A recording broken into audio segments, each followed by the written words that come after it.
Il arrive parfois qu'une seule nuit change le cours d'une vie entière. Élise Beaumont l'apprit dans les montagnes du Colorado, Andy à 883, quand la peur fit place à une découverte qui bouleversa son cœur. Mariée à un homme qu'elle connaissait à peine, elle se retrouva seule dans une cabane isolée par une terrible tempête de neige. Deux frères, Marcus et Samuel Creek, la trouvèrent frigorifiée et l'emmenèrent dans leur refuge.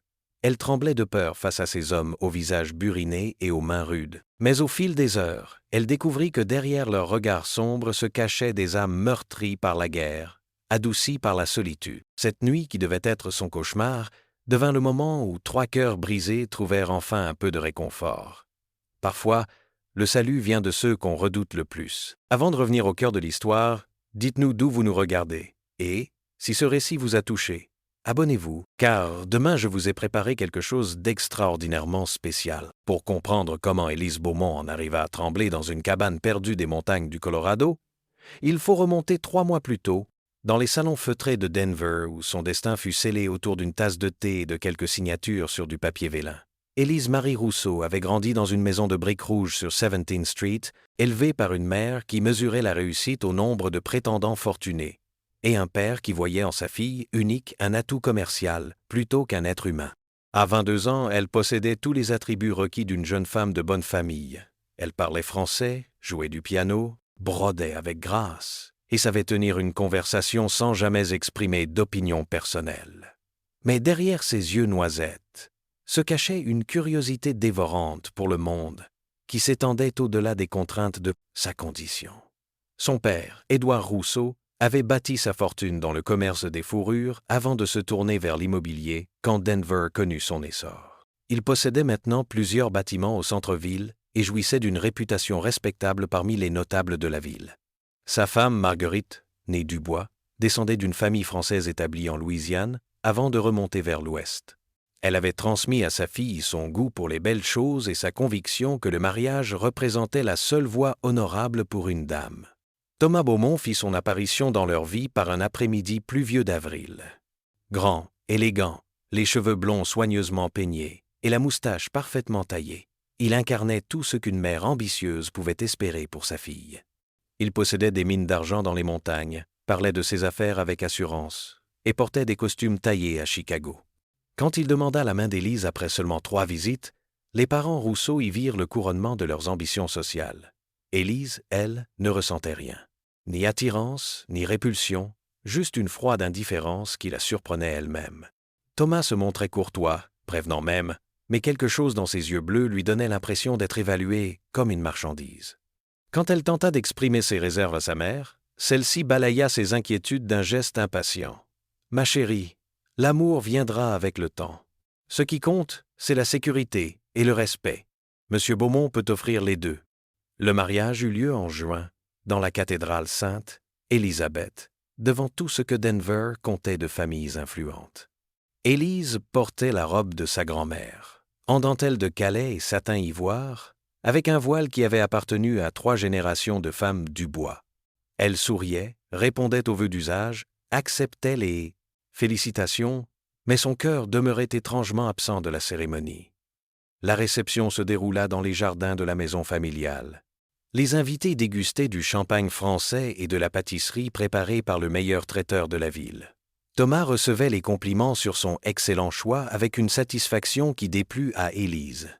Il parlait d'elle comme d'un joli ornement qu'il venait d'acquérir pour parfaire son image sociale. Ce fut pendant la réception qu'elle surprit une conversation entre Thomas et un de ses associés, près du fumoir improvisé sous la tonnelle. Les hommes ne l'avaient pas vue approcher, dissimulée qu'elle était par les rosiers grimpants de sa mère. « Une jolie dot, en plus du reste », disait l'associé en ricanant. « Tu as visé juste, Thomas. Les affaires sont les affaires », répondit son époux avec un rire qui glaça le sang d'Élise. « Cette union consolide ma position en ville et m'ouvre de nouveaux marchés. Quant au reste, nous verrons bien si elle se montre aussi docile qu'elle en a l'air. » Ces mots résonnèrent dans l'esprit d'Élise tout au long de la soirée. Elle commençait à comprendre qu'elle venait d'être vendue, aussi sûrement que les fourrures, dans l'ancien commerce de son père. Le voyage de noces devait les mener aux sources chaudes de Glenwood Springs, un parcours de plusieurs jours à travers les montagnes rocheuses. Thomas avait organisé l'itinéraire avec sa précision habituelle. Il dormirait dans les meilleurs hôtels disponibles et voyagerait dans un équipage confortable tiré par 4 chevaux. Ce devait être un voyage romantique, une façon pour les nouveaux époux de mieux se connaître loin des contraintes sociales de Denver. La réalité se révéla bien différente. Dès le premier jour, Thomas manifesta une impatience croissante envers tout ce qui ralentissait leur progression. Il critiquait la lenteur des chevaux, la qualité des routes, la compétence du cocher qu'il avait pourtant choisi lui-même. Élise tentait de détendre l'atmosphère par des conversations légères, mais son mari répondait par monosyllabes, plongé dans des documents qu'il consultait constamment. Le deuxième soir, dans une auberge poussiéreuse de Georgetown, Thomas but plus que de raison pendant le dîner. Il se montra alors plus loquace, mais ses paroles révélèrent un aspect de sa personnalité qu'Élise n'avait jamais soupçonné. Il parlait de ses ouvriers mexicains avec un mépris qui la choqua, décrivait ses projets d'expansion minière comme une conquête militaire et évoquait les populations locales comme des obstacles à éliminer. « Ces gens ne comprennent que la force », déclarait-il en vidant son verre. « Il faut leur montrer qui commande, sinon ils profitent de la moindre faiblesse. » Élise frissonna en comprenant qu'elle figurait probablement dans la catégorie des êtres qu'il fallait dominer. Ce soir-là, quand Thomas tenta de faire valoir ses droits conjugaux, elle résista avec une détermination qui le surprit.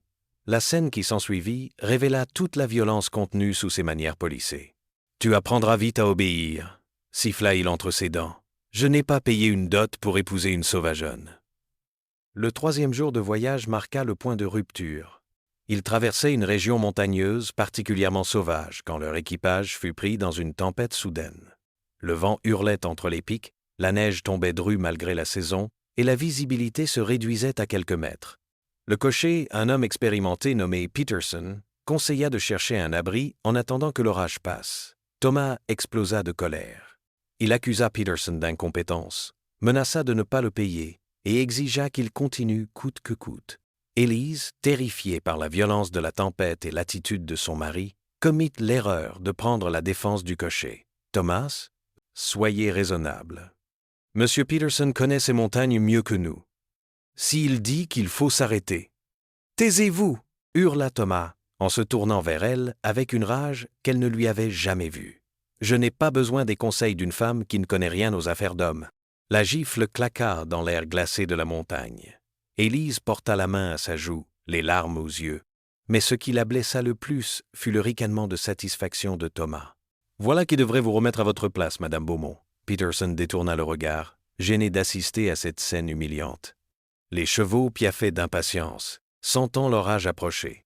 C'est alors que Thomas prit la décision qui allait changer le cours de l'histoire. « Peterson, conduisez Madame dans cette cabane, là-bas. Elle y attendra que je revienne la chercher. Moi, je continue vers Glenwood Springs pour mes affaires. » Élise leva les yeux vers la structure délabrée qu'il désignait. C'était à peine plus qu'un abri de fortune, construit par quelques prospecteurs ou trappeurs, et manifestement abandonné depuis longtemps. La neige s'accumulait déjà contre les murs de rondins disjoints. « Thomas, vous ne pouvez pas. Cette cabane semble inhabitée. Comment pourrais-je? Débrouillez-vous. Cela vous apprendra à me contredire devant les domestiques. Je reviendrai vous chercher quand mes affaires seront terminées. Dans quelques jours, peut être une semaine. Nous verrons si cette leçon vous a rendu plus docile. » Peterson tenta timidement d'intervenir. « Monsieur Beaumont, avec respect, la tempête empire. Laissez Madame seule ici. Vos conseils ne m'intéressent pas plus que les siens. Faites ce que je vous dis ou trouvez-vous un autre employeur. » Élise descendit de l'équipage comme dans un rêve. La réalité de sa situation lui apparaissait avec une clarté terrible. Elle venait d'être abandonnée par son propre mari dans une région sauvage, par un temps épouvantable, simplement parce qu'elle avait osé exprimer un avis différent du sien. Peterson déposa ses quelques affaires devant la cabane avec des gestes d'excuse. Dans sa mallette de voyage, elle avait quelques vêtements de rechange, un peu de nourriture achetée à la dernière auberge et le livre de poésie qu'elle emportait partout depuis son adolescence. Dérisoires provisions pour affronter l'inconnu. « Madame, » murmura Peterson en remontant sur son siège, « je suis désolé. Si je pouvais faire quelque chose. »« Ce n'est pas votre faute, » répondit Élise avec plus de dignité qu'elle ne s'en croyait capable. « Prenez soin de vous dans cette tempête. » L'équipage disparut dans le rideau de neige, emmenant Thomas vers ses précieuses affaires. Élise resta seule devant la cabane, sa robe de voyage déjà trempée, ses bottines de cuir fin inadaptées au terrain rocailleux. Le vent hurlait comme une bête sauvage, et la température chutait rapidement. Elle poussa la porte branlante de l'abri. L'intérieur sentait le moisi et la fumée froide. Il y avait une cheminée de pierre, quelques meubles rudimentaires et des traces de passage récents. Cendres dans l'âtre, conserve vide sur une étagère, couverture pliée dans un coin. Quelqu'un utilisait encore ce refuge, mais qui et quand? Élise s'assit sur l'unique chaise bancale et laissa enfin couler les larmes qu'elle retenait depuis 3 jours. Elle pleurait sur son innocence perdue, sur ses illusions brisées, sur la découverte brutale que l'homme qu'elle avait épousé n'était qu'un tyran calculateur. Mais plus que tout, elle pleurait de peur face à l'inconnu qui l'attendait. La nuit tombait vite en montagne, et avec elle une obscurité que nulle lampe de salon n'avait jamais égalée. Le froid s'insinuait par toutes les fissures de la cabane mal ajustée. Élise tenta d'allumer un feu avec les quelques bûches empilées près de l'âtre, mais ses mains, de citadine, n'arrivaient pas à faire prendre les allumettes humides. C'est alors qu'elle entendit des pas dans la neige, dehors. Des pas lourds, mesurés, qui s'approchaient de la cabane. Son sang se glaça. Dans cette région sauvage, qui pouvait bien se déplacer par un temps pareil, des bandits, des Indiens, des animaux sauvages, les pas s'arrêtèrent devant la porte. Une voix grave, marquée par un accent qu'elle ne reconnut pas, s'éleva dans la tempête. « Il y a quelqu'un là, dedans? Nous avons vu de la fumée. » Élise se recroquevilla dans le coin le plus sombre de la cabane, serrant contre elle sa mallette comme un bouclier dérisoire. Elle n'avait pas allumé de feu, donc pas de fumée. Ces hommes mentaient ou se trompaient. Dans tous les cas, ils représentaient une menace. « Madame, nous savons que vous êtes là. Nous ne vous voulons aucun mal. Mon frère et moi, nous utilisons cette cabane quand nous chassons dans le secteur. Si vous voulez bien ouvrir, nous pourrons vous aider. » La voix semblait sincère, presque douce malgré sa gravité. Mais Élise avait appris en 3 jours de mariage que les apparences pouvaient être trompeuses. Elle demeura silencieuse, espérant que les inconnus finiraient par repartir. Un conciliabule étouffé eut lieu dehors, puis la voix reprit, plus ferme. « Madame, pardonnez-nous, mais nous allons entrer. Cette tempête empire et nous devons nous mettre à l'abri. Nous vous promettons de vous respecter. » La porte s'ouvrit dans un grincement de gonds rouillés. 2 silhouettes se découpèrent contre la neige tourbillonnante, grandes, massives, enveloppées dans des manteaux de fourrure. Elles pénétrèrent dans la cabane en secouant la neige de leurs vêtements, apportant avec elles une odeur de grand air, de cuir et de feu de bois. Le plus grand des 2 hommes s'agenouilla devant la cheminée et, d'un geste expert, alluma un feu qui prit immédiatement. La lueur dansante révéla 2 visages burinés par les intempéries, 2 paires d'yeux sombres qui l'observaient avec un mélange de curiosité et de compassion. « Bonsoir, madame, » dit celui qui avait parlé dehors. « Je suis Marcus Creek, et voici mon frère Samuel. Nous sommes désolés de vous déranger, mais cette tempête ne pardonne pas. » Élise les regardait, pétrifiée. C'étaient exactement les hommes que sa mère lui avait appris à craindre. Des montagnards aux mains cailleuses, aux vêtements de travail, aux visages marqués par une vie rude. Tout en eux criait le danger pour une femme seule et sans défense. Pourtant, quelque chose dans leurs yeux la troublait. Au lieu de la concupiscence ou de la cruauté qu'elle s'attendait à y voir, elle n'y lisait qu'une préoccupation sincère et une sorte de respect timide. Samuel, le plus jeune, s'approcha lentement, les mains bien visibles. « Madame, vous tremblez de froid. Permettez-nous de vous offrir une couverture et quelque chose de chaud à boire. Nous avons du café dans nos provisions. » Sa voix était plus douce que celle de son frère, avec un accent chantant qui évoquait le sud. Élise remarqua qu'il évitait de la regarder directement, par respect ou par timidité. « Tu devras nous faire confiance » dit Marcus en attisant le feu. « Nous ne sommes peu, être pas des gentlemen selon les critères de la ville, mais nous savons ce que signifie l'honneur. Une dame en détresse est sacrée dans ces montagnes. » Ces mots prononcés avec une simplicité désarmante touchèrent quelque chose au fond du cœur d'Élise. Pour la première fois depuis 3 jours, elle entrevit la possibilité que tous les hommes ne ressemblent pas à Thomas Beaumont. Lentement, très lentement, elle desserra son étreinte sur sa mallette et accepta d'un hochement de tête la couverture que lui tendait Samuel. Le tissu sentait bon la lessive et le grand air. Ces hommes prenaient soin de leurs affaires. « Merci » murmura-t-elle, et ce simple mot marqua le début d'une transformation qui allait bouleverser 3 existences.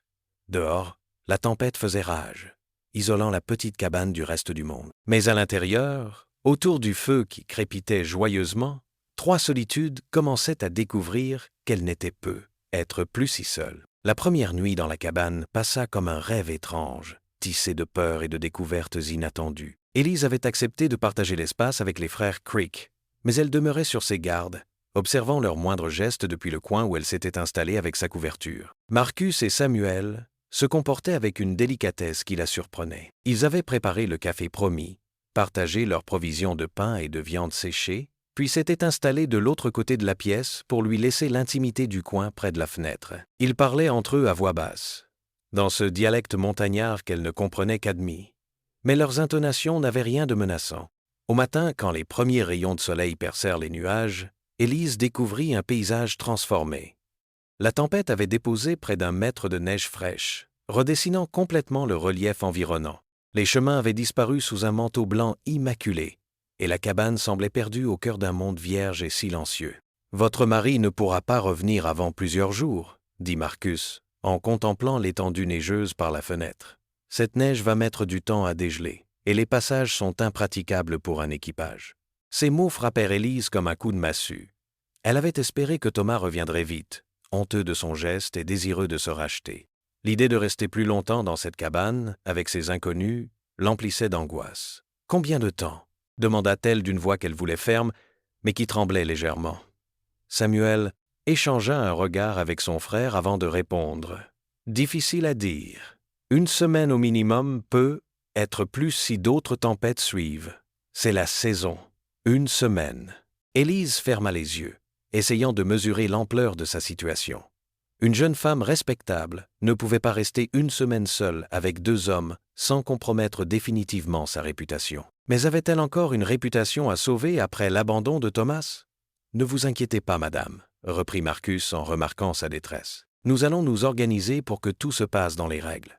Samuel et moi, nous couchons dans la remise derrière la cabane quand nous chassons dans le coin. Vous aurez la cabane pour vous seul la nuit. » Cette proposition faite avec tant de naturel bouleversa Élise. Ces hommes qu'elle craignait tant étaient prêts à sacrifier leur confort pour préserver sa pudeur. Elle commençait à comprendre que sa mère lui avait être inculqué des préjugés injustes. La journée qui suivit lui révéla d'autres surprises. Marcus et Samuel possédaient des compétences que ne soupçonnait pas leur apparence rustique. Marcus parlait un français correct, avec seulement une pointe d'accent qui trahissait ses origines modestes. Il avait appris cette langue pendant la guerre, expliqua-t-il, au contact d'officiers louisianais dans l'armée confédérée. « J'étais sergent dans le 12e régiment de cavalerie du Tennessee, » raconta-t-il en préparant le déjeuner avec des gestes précis. « Après Gettysburg, nous avons été affectés à la protection des convois dans l'Ouest. C'est là que j'ai rencontré des francophones, utiles pour commercer avec les trappeurs canadiens plus tard. » Élise l'écoutait, fascinée malgré elle. Cet homme avait vécu des aventures dont elle n'avait lu que des échos lointains dans les journaux. Il avait participé à des batailles célèbres, traversé des territoires inconnus, survécu à des épreuves qu'elle ne pouvait qu'imaginer. Samuel, plus jeune et plus timide, révéla d'autres talents. Il savait lire et écrire, ce qui étonna Élise qui croyait l'instruction réservée aux classes aisées. Quand elle exprima sa surprise, Marcus sourit avec fierté. « C'est moi qui lui ai appris. Après la guerre. Nos parents sont morts quand Samuel avait 12 ans. Je me suis dit qu'un homme sans lettres est un homme diminué. Il s'est montré bon élève. » Cette révélation toucha profondément Élise. L'image qu'elle se faisait de ces montagnards commençait à se fissurer. Marcus n'était pas seulement un survivant endurci, c'était aussi un frère aimant qui avait sacrifié son temps pour éduquer son cadet.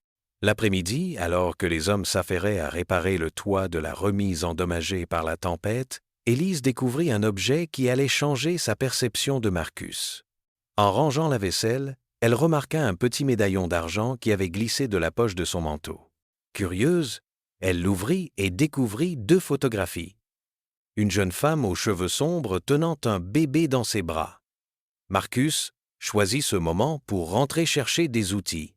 Il vit immédiatement le médaillon dans les mains d'Élise et son visage se ferma. « Pardonnez-moi, » balbutia-t-elle. « Je ne voulais pas être indiscrète. C'est tombé de votre manteau. » Marcus resta silencieux un long moment, les yeux fixés sur les photographies. Puis, d'une voix étranglée, il murmura « Ma femme Emma et mon fils James.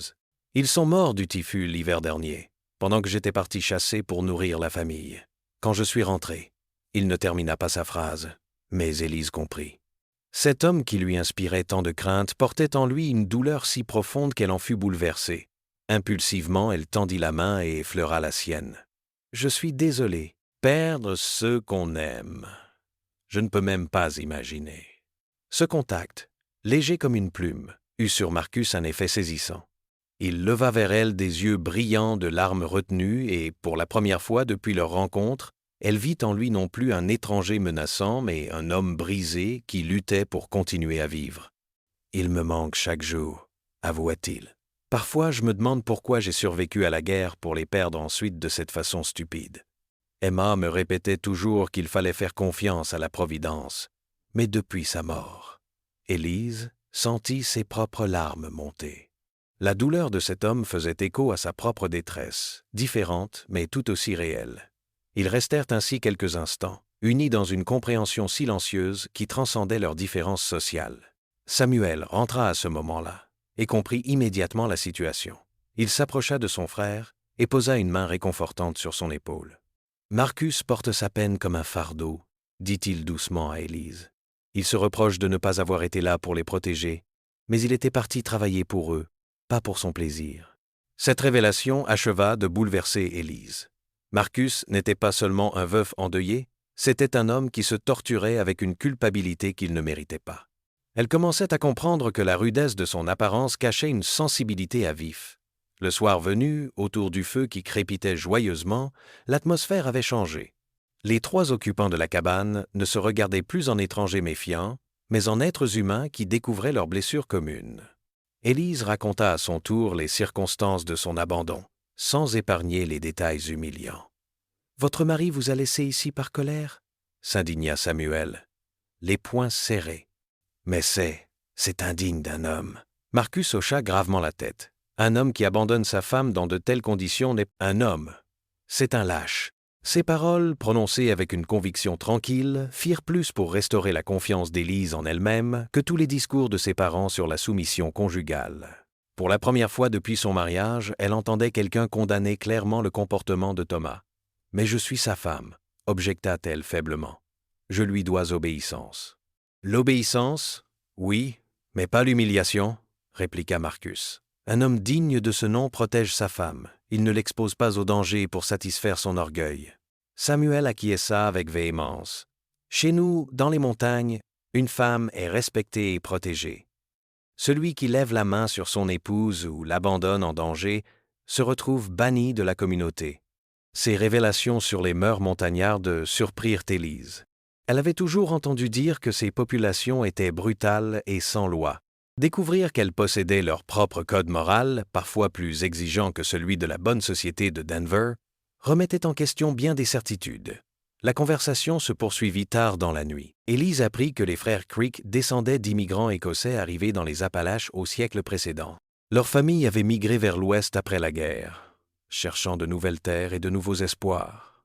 Ils vivaient de la chasse, du piégeage et de petits commerces avec les villes de la vallée. « Nous ne sommes pas riches, » expliqua Samuel, « mais nous sommes libres. Personne ne nous dit comment vivre, comment penser.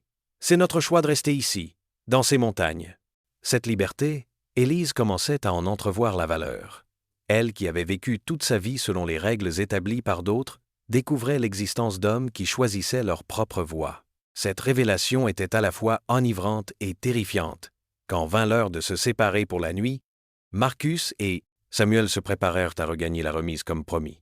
Mais Élise, surprise par son propre courage, les arrêta. « Il fait très froid dehors. Si vous me promettez de respecter ma pudeur, vous pouvez rester près du feu. Je me contenterai du coin avec ma couverture. » Les deux frères échangèrent un regard surpris. Cette proposition marquait un tournant dans leur relation. Élise venait de leur accorder sa confiance, et ils en mesuraient la valeur. « Nous vous promettons d'être des gentlemen, Madame Beaumont, » dit Marcus solennellement. « Votre honneur sera aussi sacré pour nous que pour votre propre père. » Cette nuit-là, Élise s'endormit pour la première fois depuis des jours sans crainte ni angoisse. Le souffle régulier des deux hommes, endormis près du feu, lui procurait un sentiment de sécurité qu'elle n'avait jamais ressenti, même dans sa propre maison familiale. Elle ne savait pas encore que Thomas ne reviendrait jamais la chercher, trop occupé à faire annuler leur mariage pour vol de bijoux de famille accusation, mensongère qu'il comptait utiliser pour récupérer l'ado. Elle ne savait pas non plus qu'au matin, en découvrant Samuel en train de sculpter un petit oiseau de bois pour distraire son ennui, elle ferait le premier pas vers une transformation qui changerait le cours de 3 existences. Ce qu'elle pressentait, en revanche, c'est que sa vision du monde venait de basculer définitivement. Les hommes qu'elle craignait s'avéraient plus nobles que celui qu'elle avait épousé. Et cette découverte bouleversante n'était que le début de révélations qui allait remettre en question tout ce qu'on lui avait enseigné sur l'amour, l'honneur et la place d'une femme dans ce monde. Le 4e jour dans la cabane marqua un tournant subtil mais décisif dans les relations entre Élise et les frères Crick. Elle s'éveilla avant l'aube, troublée par un rêve où Thomas revenait la chercher pour l'emmener dans un palais de glace, où elle se transformait lentement en statue. L'angoisse de ce cauchemar s'estompa quand elle entendit Samuel fredonner doucement près du feu qu'il ravivait. Sa voix, grave et mélodieuse, portait un air qu'elle ne reconnaissait pas, probablement une ballade montagnarde transmise de génération en génération. Cette mélodie matinale avait quelque chose d'apaisant qui chassa définitivement les derniers fantômes de la nuit. « Pardonnez-moi, madame, » murmura Samuel en remarquant qu'elle était réveillée. « Je ne voulais pas vous déranger. »« Au contraire, » répondit Élise en s'étirant. « C'est très beau. D'où vient cette chanson ?» Samuel rougit légèrement, peu habitué aux compliments. « C'est ma mère qui me l'a apprise, avant sa mort. Elle disait que la musique aide à supporter les jours difficiles. » Cette confidence matinale créa immédiatement une intimité nouvelle entre eux. Élise découvrait peu à peu que Samuel possédait une sensibilité artistique que sa rudesse apparente dissimulait. Elle remarqua d'ailleurs, près de son sac de couchage, plusieurs petits objets sculptés dans le bois. Un oiseau aux ailes déployées, un cheval au galop, une fleur aux pétales délicats. « Vous avez fait cela ?» demanda-t-elle en désignant les sculptures. « Les soirées sont longues, en montagne, » expliqua Samuel. « Il faut bien s'occuper les mains. Marcus lit beaucoup, moi je sculpte. Chacun sa façon de passer le temps. » Élise examina les œuvres avec admiration. Le travail était délicat, plein de vie et de mouvement. Ses mains qu'elle avait jugées brutales savaient créer de la beauté avec une patience et un talent qui l'émurent. C'est magnifique. Dans ma famille, on considère que seule la peinture sur porcelaine est un art convenable pour une dame. Mais ce que vous faites là, c'est de la vraie création.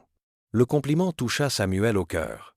Personne, à part Marcus, n'avait jamais porté attention à ses modestes talents. Qu'une dame cultivée de la ville reconnaisse de la valeur à son travail le comblait de fierté.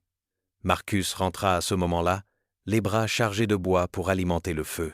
Il avait passé une partie de la nuit dehors à vérifier leurs pièges et observer les mouvements de la faune locale. Cette vigilance constante, Élise commençait à la comprendre, faisait partie de leur mode de vie.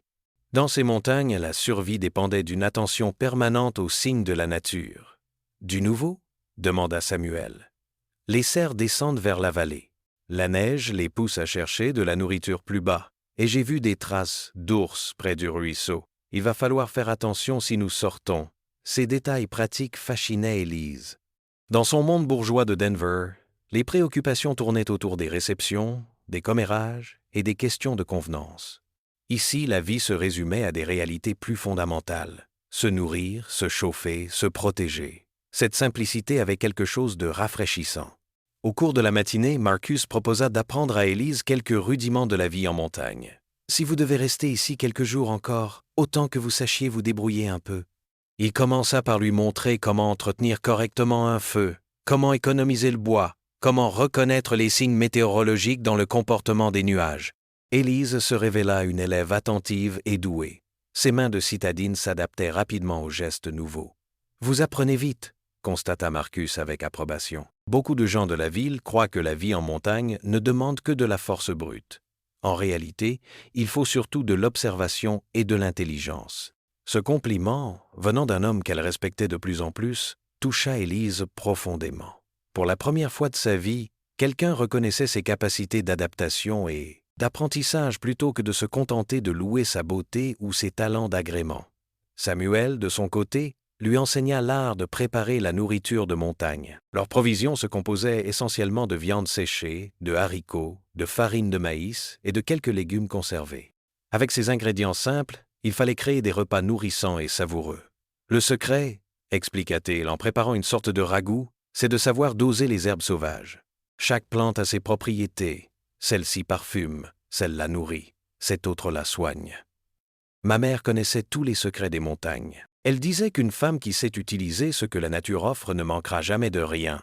Élise l'écoutait religieusement, prenant des notes mentales sur chaque détail. Elle découvrait un savoir ancestral, transmis de mère en fille depuis des générations, bien plus utile que tous les cours de maintien qu'elle avait reçus. L'après-midi, alors que les hommes réparaient un piège endommagé par un animal, Élise eut l'idée de partager elle aussi ses connaissances. Elle sortit de sa mallette le livre de poésie qui ne la quittait jamais et, timidement, proposa de leur faire une lecture.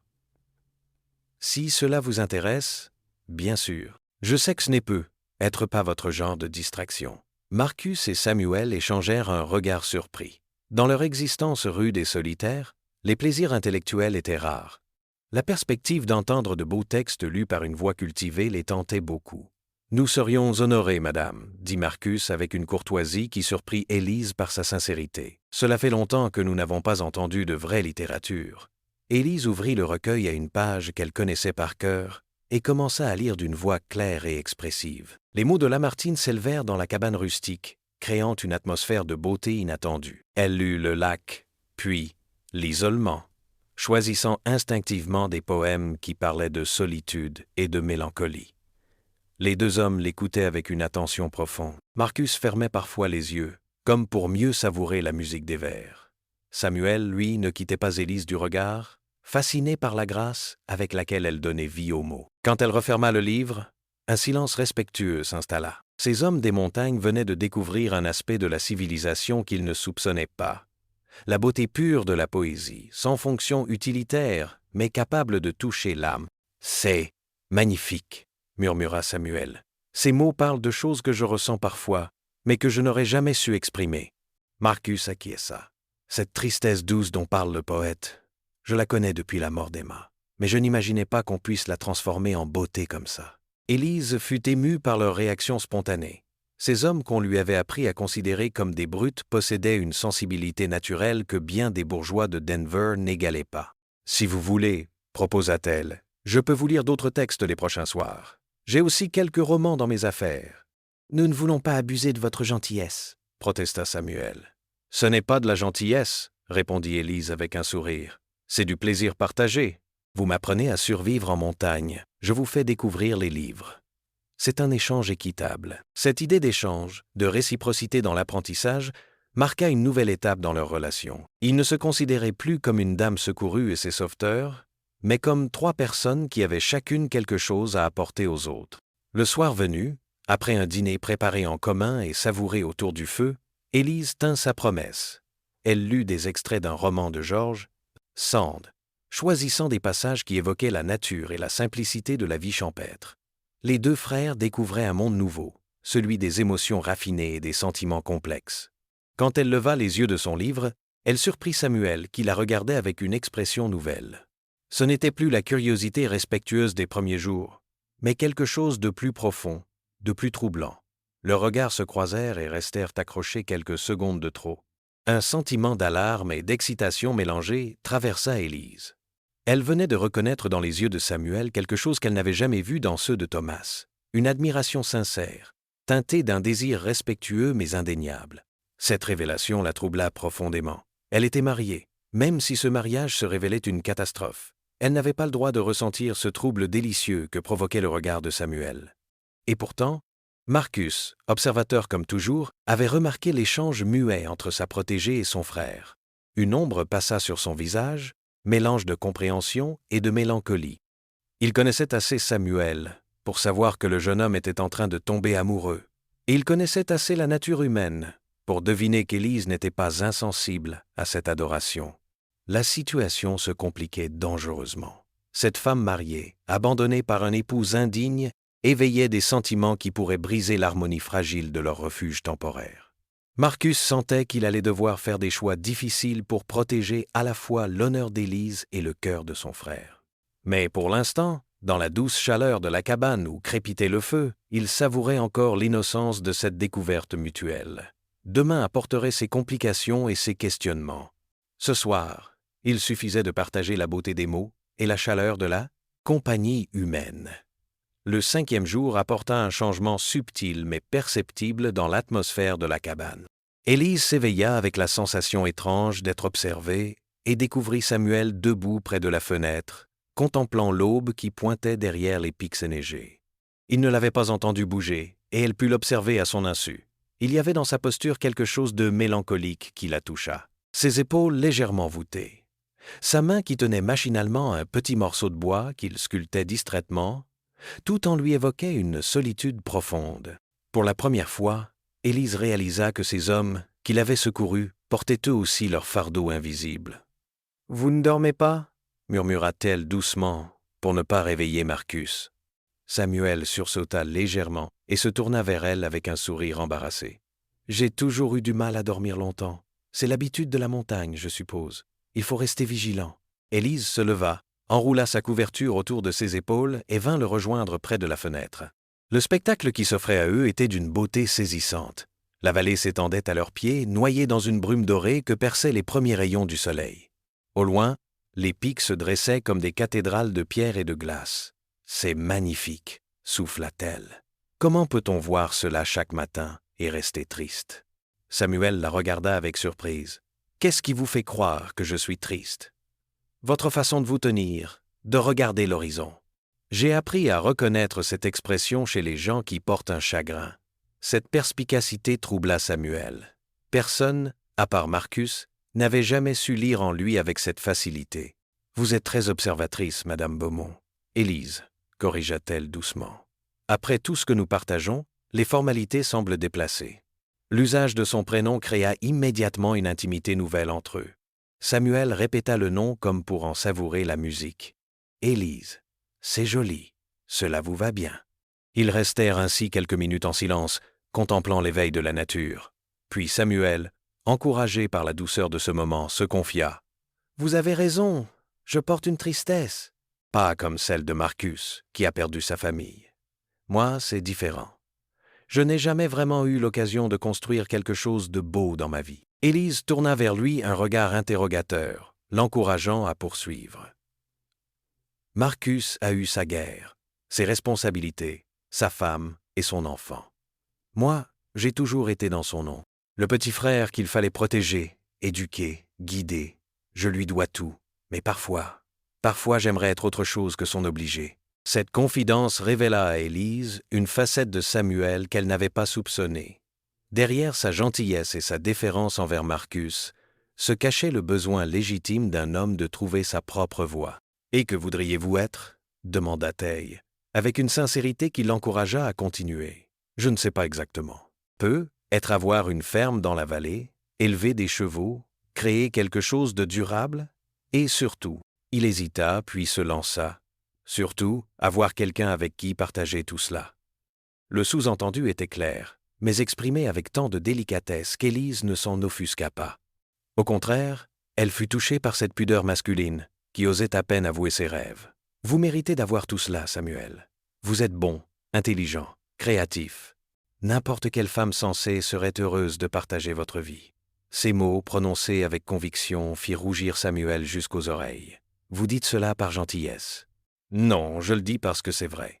En quelques jours, vous m'avez montré plus de respect et de considération que mon propre mari en 3 mois de mariage. » La comparaison avec Thomas blessa Élise elle-même. Elle réalisait chaque jour davantage à quel point son mariage avait été une erreur tragique. Ici, avec ces hommes simples et droits, elle découvrait ce que pouvait être une relation fondée sur l'estime mutuelle plutôt que sur l'intérêt. Marcus choisit ce moment pour s'éveiller, mettant fin à leur conversation intime.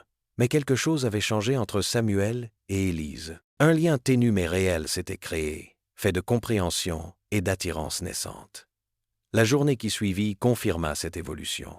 Samuel multiplia les petites attentions. Il lui apporta du café avant qu'elle le demande, lui offrit la plus belle sculpture qu'il avait réalisée, un petit cerf aux lignes parfaites, lui enseigna à reconnaître les traces d'animaux dans la neige. Élise, de son côté, se surprit à chercher sa compagnie, à prolonger leur conversation, à admirer la grâce de ses gestes quand il travaillait le bois.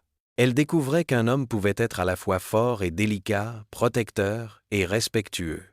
L'après-midi, Marcus dut s'absenter pour aller vérifier des pièges éloignés.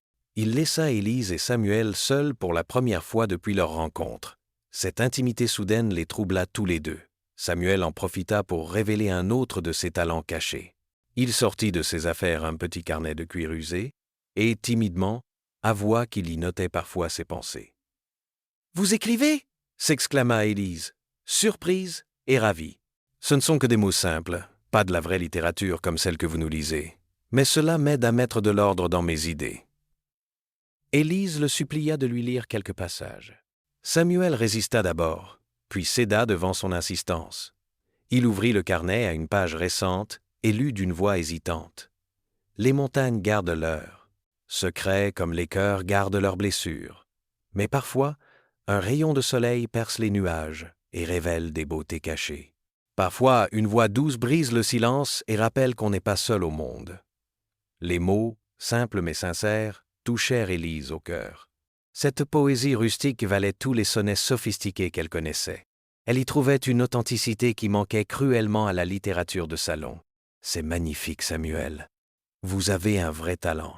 Ces mots viennent du cœur, et c'est cela qui fait la vraie poésie. » Encouragé par ses compliments, Samuel lui lut d'autres passages. Certains parlaient de la beauté sauvage des montagnes, d'autres évoquaient la solitude et l'espoir. Tous révélaient une sensibilité profonde qu'Élise n'avait jamais soupçonnée chez un homme de sa condition. Portée par l'émotion du moment, elle se rapprocha de lui sur le banc rustique où ils étaient assis. Leurs épaules se touchaient presque, et elle pouvait sentir la chaleur qui émanait de son corps. « Samuel, » murmura-t-elle, « vous me faites découvrir un monde que je ne connaissais pas. Chez moi, à Denver, les hommes ne parlent que d'affaires et de convenances. Vous parlez avec votre âme. » Samuel la regarda intensément. Dans ses yeux, Élise lut un mélange de désir et de vénération qui la troubla profondément. Lentement, très lentement, il leva la main et effleura sa joue. « Élise, depuis que vous êtes ici, j'ai l'impression de revivre. Votre présence transforme tout. Cette cabane n'est plus un refuge solitaire, c'est un foyer. » Elle ferma les yeux sous la caresse, savourant cette tendresse qu'elle n'avait jamais connue. Quand elle les rouvrit, Samuel était tout proche. Leurs visages n'étaient séparés que par quelques centimètres. « Je sais que vous êtes mariés, chuchota-t-il. Je sais que je n'ai pas le droit, mais je ne peux pas m'empêcher de vous aimer. » Cette déclaration, murmurée avec tant de respect et de douleur, bouleversa Élise. Pour la première fois de sa vie, un homme lui avouait son amour sans rien exiger en retour, sans chercher à la posséder. « Samuel !» Elle n'eut pas le temps de terminer sa phrase. Doucement, avec une délicatesse infinie, Samuel posa ses lèvres sur les siennes. Le baiser fut tendre, chaste presque, empreint de toute la vénération qu'il éprouvait pour elle. Élise ne résista pas. Au contraire, elle répondit à ce baiser avec une ferveur qui la surprit elle-même. Pendant quelques secondes précieuses, elle oublia Thomas, Denver, les convenances. Il n'y avait plus que cette cabane perdue dans les montagnes et cet homme qui l'aimait avec une pureté absolue. Quand ils se séparèrent, tous deux tremblaient d'émoi. Samuel baissa les yeux, soudain conscient de l'audace de son geste. « Pardonnez-moi, Élise, je n'aurais pas dû. »« Ne regrettez rien, » répondit-elle en posant un doigt sur ses lèvres. Ce moment était beau. Il n'y a rien à pardonner. Mais déjà, elle entendait les pas de Marcus qui revenaient. La réalité reprenait ses droits, avec son cortège de complications et de questionnements moraux. Comment concilier ce sentiment naissant avec ses devoirs d'épouse? Comment expliquer à Marcus ce qui venait de se passer? Comment préserver l'harmonie fragile de leur refuge? Ces questions resteraient sans réponse pour l'instant. Mais quelque chose d'irréversible venait de se produire. Élise savait maintenant ce que pouvait être l'amour véritable. Et cette découverte transformait à jamais sa vision de l'existence. Marcus remarqua immédiatement le changement d'atmosphère quand il poussa la porte de la cabane. Élise et Samuel se tenaient à distance respectueuse l'un de l'autre, mais quelque chose dans leurs attitudes trahissait une intimité nouvelle. Le rouge aux joues de Samuel, le regard fuyant d'Élise, cette tension subtile qui flottait dans l'air, tous les signes étaient là pour un homme habitué à observer les moindres détails de son environnement.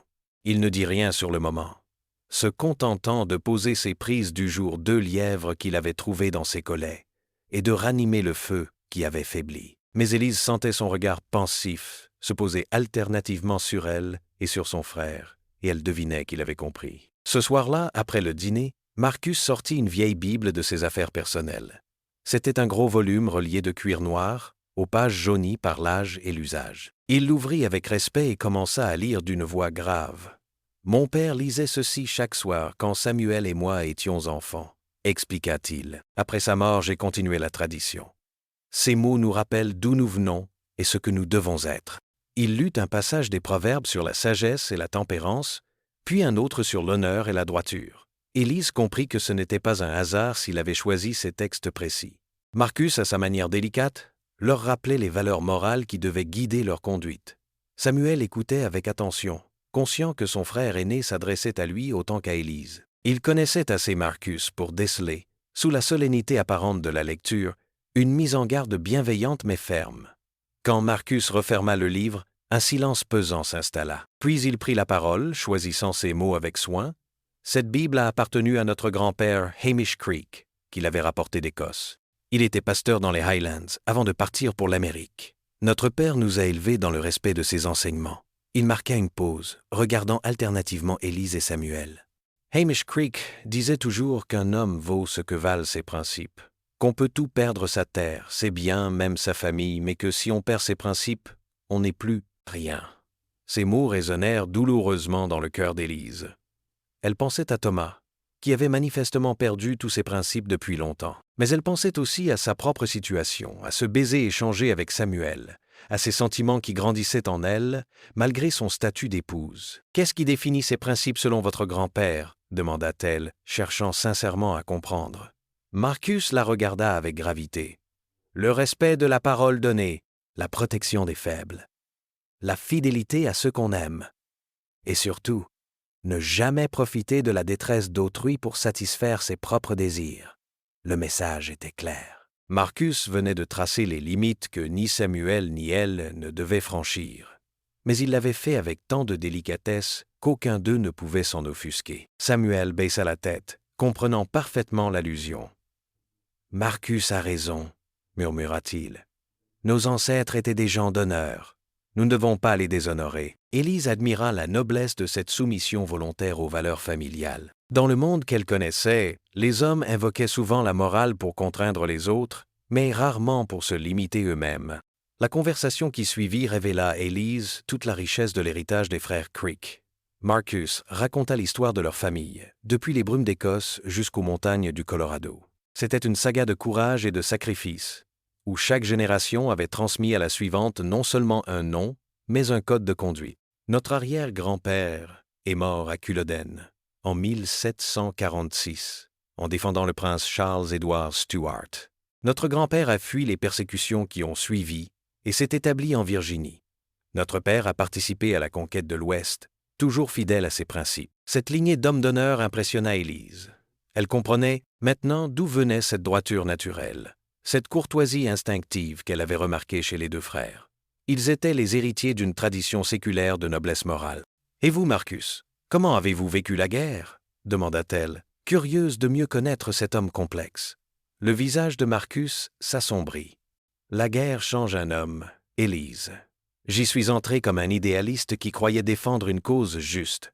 J'en suis sorti en comprenant que la justice est souvent la première victime des conflits. » Il raconta quelques épisodes de sa campagne militaire, évitant soigneusement les détails les plus durs, mais laissant entrevoir l'horreur qu'il avait vécue. Samuel l'écoutait avec admiration, il connaissait l'histoire, mais il ne se lassait jamais d'entendre son frère évoquer cette période héroïque de sa vie. « Ce qui m'a sauvé, poursuivit Marcus, c'est Emma.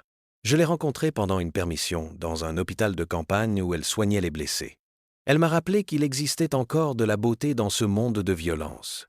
Sa voix se voila en évoquant sa défunte épouse. Emma était extraordinaire. Belle, bien sûr, mais surtout bonne. Elle avait cette capacité rare de voir le meilleur en chaque être humain, même chez les ennemis blessés qu'elle soignait. » Élise sentit son cœur se serrer. Elle entrevoyait la profondeur de l'amour que Marcus avait porté à sa femme et mesurait la cruauté du destin qui la lui avait arrachée. « Elle vous manque encore beaucoup, n'est-ce pas ?» Chaque jour, avoua Marcus. Mais j'ai appris à transformer cette douleur en quelque chose de constructif. Emma m'a enseigné que l'amour véritable ne disparaît pas avec la mort. Il se transforme, il devient une force qui guide nos actions. Il regarda Samuel avec tendresse. C'est pour cela que j'ai consacré ma vie à élever Samuel après la mort de nos parents. Emma m'avait dit que l'amour qu'on donne se multiplie, il ne se divise pas. Cette philosophie de l'amour toucha profondément Élise. Elle découvrait une conception des sentiments totalement différente de celle qu'on lui avait enseignée. Dans sa famille, l'amour était considéré comme une ressource limitée qu'il fallait économiser et distribuer avec parcimonie. Ici, elle entendait parler d'un amour généreux, qui grandissait en se donnant. « Et vous, Samuel ?» demanda-t-elle. « Comment voyez-vous l'amour ?» Samuel rougit, conscient que sa réponse serait scrutée par Marcus. « Je pense que l'amour doit être respectueux, qu'il ne doit jamais blesser ou compromettre l'être aimé, qu'il vaut mieux souffrir en silence que de causer du mal à celle qu'on aime. » Ces paroles prononcées en regardant fixement le feu contenaient un message personnel qu'Élise comprit parfaitement. Samuel venait de lui dire qu'il préférerait renoncer à elle plutôt que de la compromettre. Marcus approuva d'un hochement de tête. « Voilà la vraie noblesse, Samuel.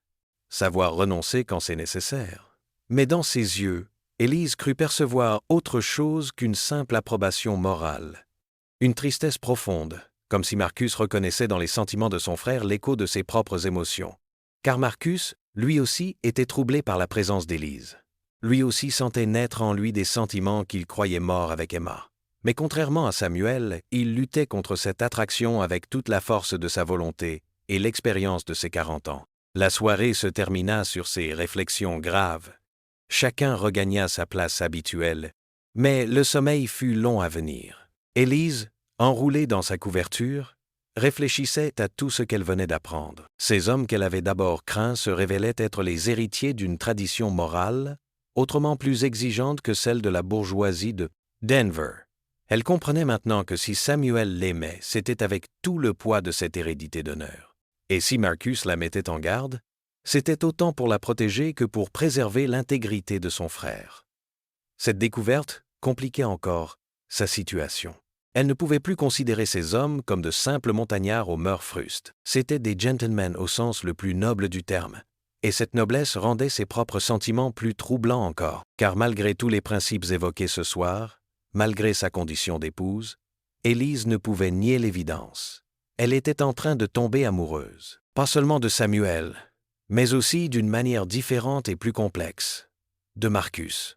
Cette révélation la terrifiait et l'exaltait à la fois. Pour la première fois de sa vie, elle découvrait la puissance des vrais sentiments.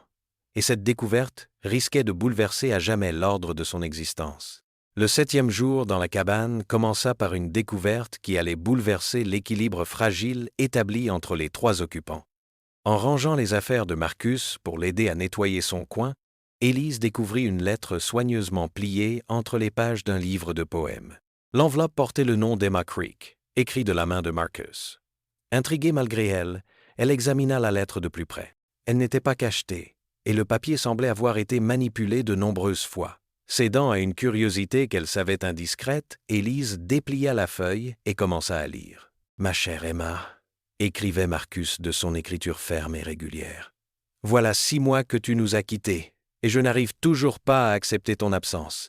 Chaque matin, je me réveille en pensant te voir près de moi. Chaque soir, je tends l'oreille pour entendre ton rire ou tes pas dans la maison. » Élise sentit sa gorge se nouer. Cette douleur brute, exprimée, sans phare, la touchait au cœur.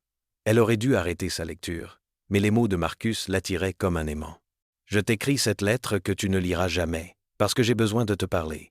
Samuel grandit et devient un homme bon comme tu l'aurais voulu. Il a hérité de ta gentillesse et de ta sensibilité. Parfois, quand il sourit, j'ai l'impression de te voir. » La lettre continuait sur plusieurs pages, révélant l'âme de Marcus dans toute sa complexité. Il parlait de sa culpabilité de survivant, de sa difficulté à retrouver un sens à l'existence, de ses nuits d'insomnie peuplées de remords. Mais il évoquait aussi sa détermination à honorer la mémoire d'Emma en devenant l'homme qu'elle aurait voulu qu'il soit. Vers la fin de la lettre, les mots de Marcus prirent une tournure plus intime qui fit rougir Élise. « Tu me manques dans mes bras, Emma. Tu me manques quand la nuit est trop longue et que le silence devient insupportable. Je sais que d'autres hommes aurait déjà trouvé une nouvelle compagne. Mais comment pourrais-je aimer quelqu'un d'autre quand ton souvenir emplit encore tout mon être? » Puis, dans un post-scriptum qui bouleversa Élise, Marcus avait ajouté récemment, à l'encre différente, Une dame de la ville s'est réfugiée chez nous. Elle est mariée, mais malheureuse. Et sa présence réveille en moi des sentiments que je croyais morts. Je ne sais que faire de cette confusion, Emma. Aide-moi à rester digne de ton amour. » Élise relut ces dernières lignes plusieurs fois, le cœur battant. Marcus éprouvait donc pour elle des sentiments qu'il s'efforçait de réprimer. Cette révélation la troubla profondément, car elle confirmait ses propres intuitions. Élise, la voix de Marcus la fit sursauter. Il se tenait sur le seuil, de retour de sa corvée d'eau matinale. Son regard tomba immédiatement sur la lettre qu'elle tenait encore entre ses mains tremblantes. Un silence gêné s'installa. Marcus comprit aussitôt ce qui s'était passé, et une rougeur monta à ses joues. Pour la première fois depuis leur rencontre, Élise le vit perdre sa contenance habituelle. « Je suis désolée, balbutia-t-elle. Je n'aurais pas dû. La lettre est tombée de votre livre, et j'ai... » « Ce n'est rien, » l'interrompit Marcus, mais sa voix tremblait légèrement. Il s'approcha et tendit la main pour récupérer la lettre. Leurs doigts se touchèrent brièvement lors de l'échange, et tous deux tressaillirent à ce contact. « Marcus » murmura Élise. « Je ne savais pas que vous... »« Que je quoi » demanda-t-il d'une voix rauque. « Que vous ressentiez. Ce que vous ressentez. » Marcus ferma les yeux, comme s'il luttait contre une douleur physique. « Je n'aurais jamais dû écrire cela. C'est indigne de moi. »« Non » protesta Élise avec véhémence. « C'est humain. C'est normal. Vous avez le droit d'éprouver des sentiments. Pas pour la femme d'un autre homme. Pas quand cette femme est sous ma protection. Cette droiture absolue, cette capacité à se torturer pour respecter un code moral implacable, émut Élise aux larmes. « Marcus, regardez-moi. » Il obéit, révélant des yeux brillants d'une souffrance mal contenue. Élise y lut tout ce qu'il s'interdisait d'exprimer. Le désir, la tendresse, mais aussi la culpabilité et la détermination à ne rien laisser paraître. « Vous n'avez rien fait de mal, » dit-elle doucement. « Rien. Vous m'avez protégé, respecté, traité, avec plus d'honneur que mon propre époux. Si des sentiments naissent malgré nous, nous n'en sommes pas responsables. » Marcus secoua la tête. « Vous ne comprenez pas, Élise. J'ai 40 ans. J'ai assez d'expérience pour savoir où mènent ces chemins-là, et je ne veux pas vous faire de mal. Et si c'était moi qui vous en faisais ?» répliqua-elle avec une audace qui la surprit elle-même. « Et si mes sentiments étaient aussi troublés que les vôtres ?» Cette confession laissa Marcus sans voix. Il la regardait comme s'il découvrait soudain qu'elle existait vraiment, qu'elle n'était pas seulement un fantasme né de sa solitude. « Élise, j'ai lu votre lettre en entier, Marcus. J'ai vu votre âme mise à nu, et j'y ai reconnu quelque chose qui fait écho en moi. Cette solitude, cette soif d'amour vrai, ce besoin de sens. » Elle s'approcha de lui, portée par une impulsion qu'elle ne contrôlait plus. « Vous aimez encore, Emma, et c'est beau. Moi, je n'ai jamais aimé Thomas, et c'est tragique. Mais cela ne nous interdit pas de... » « De quoi ?» demanda Marcus d'une voix étranglée. « De nous reconnaître, de nous comprendre, de nous réconforter mutuellement. » Ils étaient maintenant si proches qu'Élise pouvait sentir la chaleur de son souffle. Marcus luttait visiblement contre lui-même, partagé entre le désir et le devoir. « Vous ne savez pas ce que vous dites » murmura-t-il. « Vous êtes troublé par votre situation, reconnaissante de notre aide. Ce que vous prenez pour de l'amour n'est peut être que... » Élise l'interrompit en posant doucement sa main sur sa joue. Le geste était d'une tendresse infinie, dénué de toute sensualité vulgaire. « Marcus, j'ai 22 ans, mais j'ai appris en une semaine plus de choses sur les hommes qu'en 22 années dans les salons de Denver. Ne me traitez pas comme une enfant qui confond gratitude et amour. » Marcus ferma les yeux sous la caresse, savourant malgré lui cette douceur qu'il s'interdisait depuis si longtemps. Quand il les rouvrit, Élise fut troublée par l'intensité de son regard. « Si je vous embrassais maintenant, dit-il d'une voix rauque, je trahirais tout ce en quoi je crois. L'honneur, la loyauté, le respect dû à une femme mariée. Et si vous ne le faisiez pas, répondit Élise avec la même intensité, vous trahiriez quelque chose d'encore plus important, la vérité de vos sentiments. Cette réplique ébranla Marcus jusqu'au tréfonds. Il réalisa qu'Élise venait de toucher au cœur du dilemme qui le torturait. Entre l'honneur et l'amour, entre le devoir et le bonheur, comment choisir sans se renier? C'est à ce moment que Samuel entra dans la cabane, portant du bois pour le feu. Il s'arrêta net en voyant la scène. Élise et Marcus, face à face, si proches qu'ils semblaient sur le point de s'embrasser. Les yeux dans les yeux avec une intensité qui ne trompait pas. La jalousie qui traversa le regard de Samuel fut si vive qu'Élise et Marcus s'écartèrent immédiatement l'un de l'autre. Un silence pesant s'installa, chargé de tous les non-dits et de toutes les tensions accumulées. Samuel posa son bois méthodiquement, puis se tourna vers eux avec un sourire forcé qui ne trompait personne. « J'espère que je ne dérange pas ?»« Bien sûr que non, » répondit Marcus un peu trop rapidement. « Élise et moi discussions de littérature. » Le mensonge était si évident que personne n'y crut. Samuel hocha la tête, mais ses poings serrés trahissaient sa tension intérieure. « De littérature ?» répéta-t-il. « Bien sûr. » Élise comprit qu'un cap venait d'être franchi. La jalousie était entrée dans leur refuge, avec son cortège de soupçons et de rivalités. Les deux frères qu'elle admirait pour leur complicité fraternelle allaient maintenant se regarder en rivaux. Cette perspective l'horrifia. Elle réalisa qu'en laissant libre cours à ses sentiments, elle risquait de détruire quelque chose de précieux, l'harmonie entre Marcus et Samuel.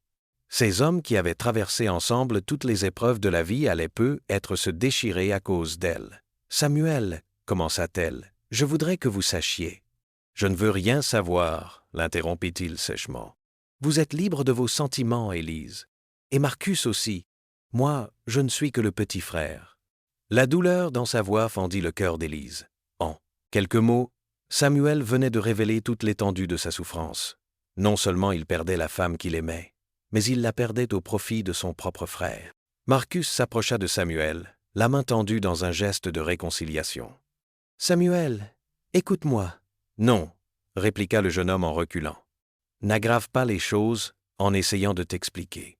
Je comprends parfaitement la situation. » Il se dirigea vers la porte, puis se retourna une dernière fois. « Je vais chasser dans la vallée.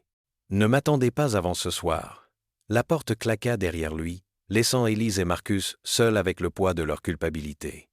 Ils venaient de briser quelque chose d'irréparable, et tous deux en mesuraient l'ampleur. « Qu'avons-nous fait ?» murmura Élise, les larmes aux yeux. Marcus, le visage dur, ramassa la lettre qui était tombée pendant leur échange et la glissa dans sa poche. « Nous avons oublié qui nous étions, » répondit-il amèrement. « Et maintenant, nous allons tous en payer le prix. » Samuel ne rentra pas ce soir-là, ni le suivant.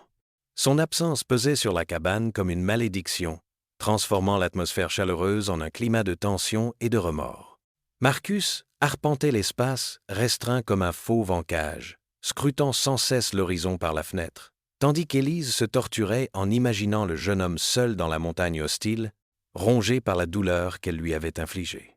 Le 9e jour, Marcus ne put supporter davantage cette attente angoissée.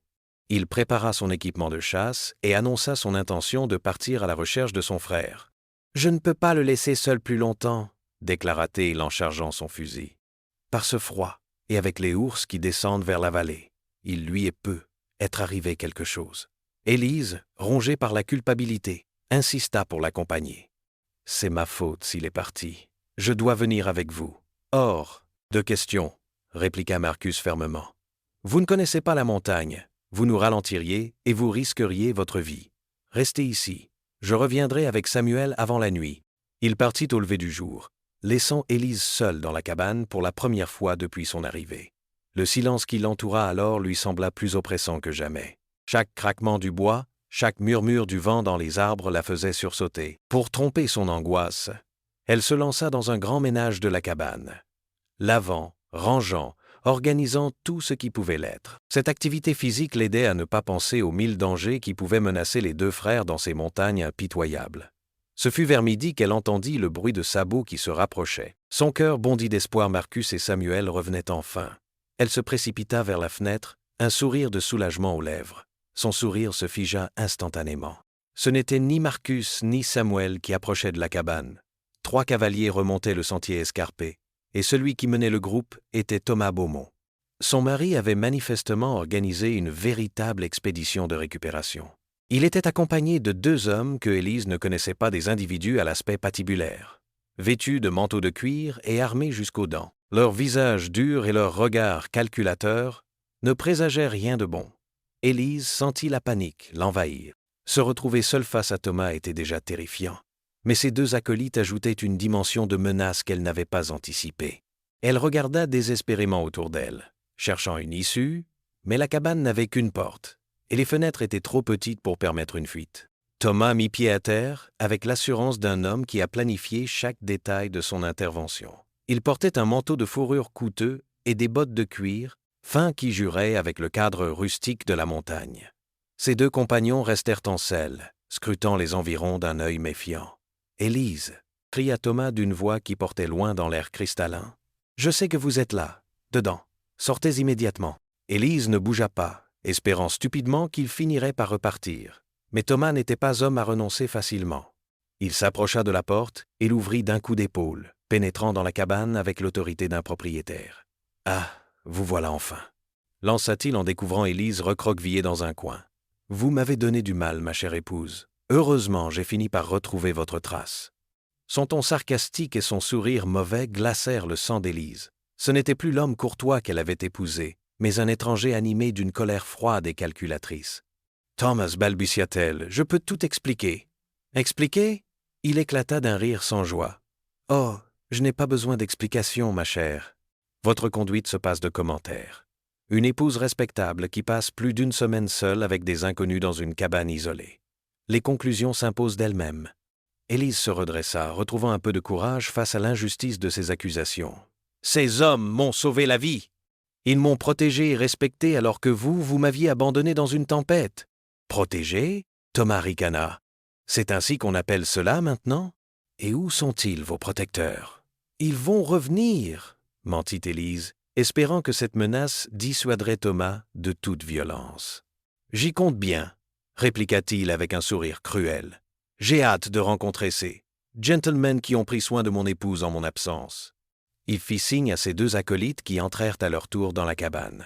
Leur présence rendait l'espace exigu encore plus oppressant. « Permettez-moi de vous présenter mes associés, » dit Thomas avec une politesse glaciale. « Monsieur Jake Morrison et Monsieur Bill Hendricks. Des hommes très efficaces pour régler les problèmes délicats. » Les deux hommes saluèrent Élise d'un hochement de tête, mais leur regard la détaillait d'une manière qui la mit profondément mal à l'aise. Morrison, le plus grand des deux, portait une barbe noire et des cicatrices qui témoignaient d'une vie violente. Hendricks, plus petit mais plus massif, avait des yeux de fouine et un sourire perpétuel qui n'exprimait aucune joie. « Que voulez-vous exactement ?» demanda Élise en s'efforçant de maîtriser sa voix. Thomas sortit de son manteau une liasse de papiers officiels qu'il agita sous son nez. « Voici des documents très intéressants, ma chère. D'abord, une demande de divorce pour cause d'adultère et d'abandon du domicile conjugal. Ensuite, un mandat d'arrêt contre vous pour vol de bijoux de famille. Et enfin, un autre mandat contre vous. Protecteur pour enlèvement et séquestration. » Élise écarquilla les yeux, abasourdie par l'ampleur de la machination. « Vol ? Enlèvement ? Mais vous savez très bien que tout cela est faux. »« Bien sûr que c'est faux, » admit Thomas avec désinvolture. « Mais qui me contredira ? Vous, une femme adultère qui a déserté le domicile conjugal ? Ou peut être vos amis montagnards, des hommes sans éducation, sans position sociale, dont la parole ne vaut rien devant un tribunal ? » La monstrueuse logique de ce plan apparut soudain à Élise dans toute sa clarté. Thomas avait planifié cet abandon depuis le début. Il voulait se débarrasser d'elle tout en gardant sa dot, et peu lui importait de détruire des innocents au passage. « Vous êtes un monstre !» murmura-t-elle, horrifiée. « Je suis un homme d'affaires pragmatique », corrigea Thomas. « Ce mariage était une erreur de ma part. Vous ne me convenez pas trop indépendante, trop peu soumise. Mais grâce à votre escapade, je peux corriger cette erreur de façon avantageuse. » Il s'approcha d'elle, et Élise recula instinctivement. « Voici ce qui va se passer, ma chère. Vous allez signer ces papiers de divorce en reconnaissant tous les torts. En échange, je ne porterai pas plainte pour vol. Quant à vos chevaliers servants, ils disparaîtront discrètement de cette région, pour toujours. Et si je refuse ?» Le sourire de Thomas se fit glacial. « Alors Morrison et Hendricks se chargeront de vous convaincre. Et quand vos protecteurs reviendront, ils trouveront une réception digne de leur intervention dans ma vie conjugale. » La menace était claire. Élise comprit qu'elle se trouvait prise au piège d'un homme qui avait renoncé à toute humanité. Thomas était prêt à la faire battre, et probablement pire pour obtenir ce qu'il voulait. Quant à Marcus et Samuel, ils risquaient de tomber dans une embuscade mortelle. « Vous me laissez réfléchir » demanda Tay, espérant gagner du temps. Bien sûr, répondit Thomas avec magnanimité.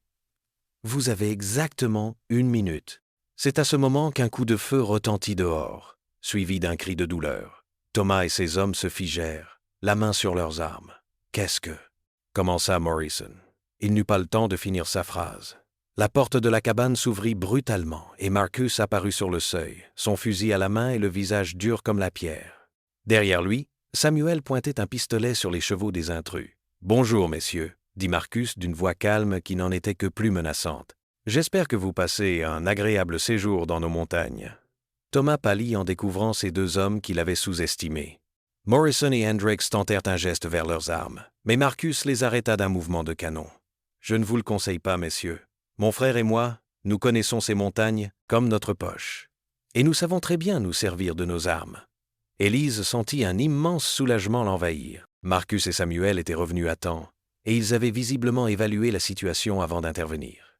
Thomas, lui, réalisait que son plan soigneusement orchestré venait de tourner au désastre. « Vous faites une grave erreur, » articula-t-il en s'efforçant de retrouver son aplomb. « Je suis Thomas Beaumont, un homme d'affaires respecté de Denver. Cette femme est mon épouse, et j'ai le droit d'eux. »« Vous n'avez aucun droit ici, » l'interrompit Marcus. « Vous avez abandonné cette dame dans une tempête mortelle. Dans nos montagnes, cela fait de vous moins qu'un homme. » Samuel s'approcha, le visage dur. Malgré la tension qui subsistait entre eux, les deux frères faisaient bloc face à la menace extérieure. « Et maintenant, » reprit Marcus, « vous allez nous expliquer ce que vous faites ici avec ces gentlemen. Et pourquoi vous menacez une femme sans défense ?» Thomas comprit qu'il avait perdu l'avantage. Face à ces montagnards aguerris et déterminés, ces menaces de papier timbré ne pesaient pas lourd.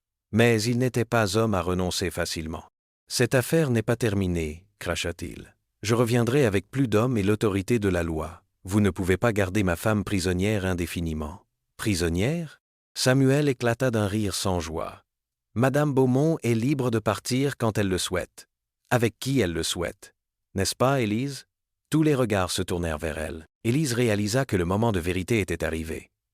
Elle devait choisir, ici et maintenant, entre sa vie d'avant et l'inconnu qui s'ouvrait devant elle. Elle regarda Thomas, cet homme qui l'avait trahi et menacé, puis Marcus et Samuel, qui avaient risqué leur vie pour la protéger. Le choix était en réalité très simple. « Je reste ici, » déclara-t-elle d'une voix ferme. « Ces messieurs ne me retiennent pas prisonnière. Au contraire, ils me protègent de vous. » Le visage de Thomas se décomposa. En quelques mots, Élise venait de ruiner définitivement ses plans. « Vous entendez cela, messieurs ?» dit Marcus à Morrison et Hendricks. « La dame a fait son choix. Je vous suggère de raccompagner votre employeur en ville et de ne plus remettre les pieds dans cette région. » Les deux sbires, évaluant rapidement le rapport de force, hochèrent la tête. Ils n'étaient pas payés assez cher pour affronter des montagnards sur leur propre terrain. Thomas, fou de rage mais impuissant, lança un dernier regard haineux à Élise. « Cette histoire n'est pas finie, ma chère épouse. Pas finie du tout. » Puis il sortit de la cabane, suivi de ses hommes. Quelques minutes plus tard, le bruit des sabots s'éloignait dans la montagne, laissant enfin Élise en paix avec ses véritables protecteurs. Mais elle savait que Thomas disait vrai. Cette histoire était loin d'être terminée, et les conséquences de sa décision ne faisaient que commencer. Le départ de Thomas et de ses sbires laissa un silence troublant dans son sillage, comme si la montagne elle-même retenait son souffle avant la tempête à venir. Marcus fut le premier à rompre cette tension, posant son fusil contre le mur avec des gestes mesurés qui trahissaient une colère soigneusement contrôlée. « Il reviendra, » dit-il simplement. « Et la prochaine fois, il ne viendra pas avec seulement 2 hommes. » Samuel acquiesça gravement, inspectant par la fenêtre le sentier par lequel Thomas avait disparu. Il a parlé de mandat d'arrêt et d'autorité. Cela signifie qu'il peut revenir avec le shérif du comté et une véritable expédition. Élise sentit son estomac se nouer. Dans son soulagement de voir partir Thomas, elle avait presque oublié la gravité de la situation. Son mari ne renoncerait pas facilement à ses plans, et il disposait d'influence et de ressources considérables. « Que pouvons-nous faire ?» demanda-t-elle d'une voix qui tremblait légèrement.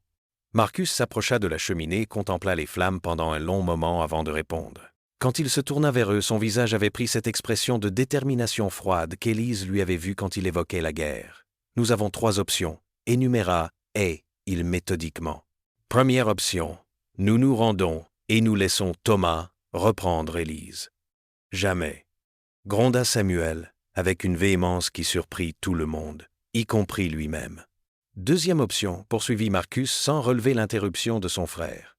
Nous fouillons tous les trois. Nous quittons cette région et nous nous installons ailleurs, assez loin pour que Thomas ne puisse plus nous retrouver. Cette perspective fit frémir Élise.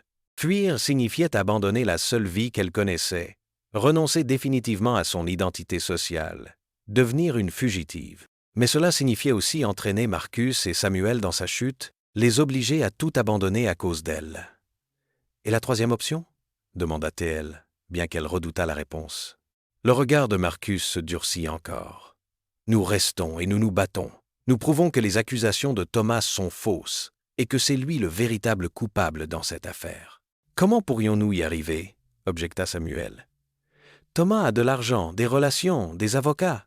Nous n'avons rien. »« Nous avons la vérité, » répliqua Marcus. « Et nous avons quelque chose que Thomas a perdu, l'honneur. Cela compte encore, même dans un tribunal. » Élise écoutait cet échange avec un mélange d'admiration et d'angoisse. Ces hommes étaient prêts à risquer leur liberté, être leur vie, pour la défendre. Cette générosité la bouleversait, mais elle ne pouvait accepter qu'ils sacrifient tout pour elle. « Marcus, Samuel, » dit-elle en s'efforçant de maîtriser sa voix, « je ne peux pas vous demander de prendre de tels risques. Cette histoire est la mienne, pas la vôtre. Je vais partir seul. Je trouverai un moyen de... » Non. La fermeté de Marcus la coupa dans son élan. Il s'approcha d'elle et posa doucement ses mains sur ses épaules. « Élise, vous ne comprenez pas. Cette histoire est devenue la nôtre dès l'instant où nous vous avons accueillis dans cette cabane. Chez nous, dans les montagnes, quand on ouvre sa porte à quelqu'un, on devient responsable de sa sécurité. C'est une loi plus ancienne et plus sacrée que tous les codes juridiques de Thomas. » Samuel s'approcha à son tour, et Élise se retrouva entourée par ces deux hommes qui la dominaient de leur haute stature, mais dont la présence lui procurait un sentiment de sécurité absolue. « Marcus a raison, » renchérit Samuel. « Nous ne vous abandonnerons pas. Jamais. » Dans ses yeux, Élise lut une détermination qui n'avait rien à voir avec la galanterie ou même l'amour. C'était quelque chose de plus profond, de plus primitif, l'instinct de protection qui transforme un homme en guerrier quand ceux qu'il chérit sont menacés. « Alors, que faisons-nous concrètement » demanda-t-elle, acceptant enfin l'idée qu'ils affronteraient ensemble cette épreuve. Marcus alla chercher une vieille carte de la région qu'il étala sur la table rustique. Ses doigts parcouraient les lignes de niveau, les cours d'eau, les sentiers marqués à l'encre fanée. « D'abord, nous devons évaluer nos forces et nos faiblesses, » dit-il en pointant différents endroits sur la carte. Thomas a l'avantage du nombre et de la loi. Mais nous connaissons le terrain. Il traça un cercle autour de leur position actuelle. Cette cabane est bien située défensivement. Elle domine la vallée, elle n'est accessible que par 2 sentiers étroits, et nous avons des points d'observation excellents. Si Thomas revient avec une troupe, nous le verrons, arriver de loin. Samuel étudiait la carte avec attention. Nous avons aussi nos caches d'armes et de provisions, disséminées dans toute la région. En cas de siège prolongé, nous pourrions tenir plusieurs semaines. Cette préparation militaire impressionna Élise. Elle réalisait que les frères Creek n'étaient pas de simples montagnards, mais des hommes aguerris qui savaient organiser une défense efficace. « Mais notre meilleur atout, poursuivit Marcus, c'est que nous ne sommes pas seuls dans ces montagnes. Il y a d'autres familles, d'autres hommes, qui n'aiment pas voir les gens de la ville venir faire la loi chez eux. » Il désigna plusieurs points sur la carte. Les McAllister, ici, près du lac Bleu. Les Rodriguez, dans la vallée du Sud. Old Pete, le trappeur, qui connaît chaque grotte et chaque passage secret de la région. Tous ces gens nous aideront si nous le leur demandons. Élise commençait à entrevoir l'ampleur du réseau de solidarité qui existait dans ces montagnes apparemment désertes. Une communauté invisible mais réelle, unie par des liens forgés dans l'adversité et la solitude. « Comment allons-nous les contacter » demanda Samuel.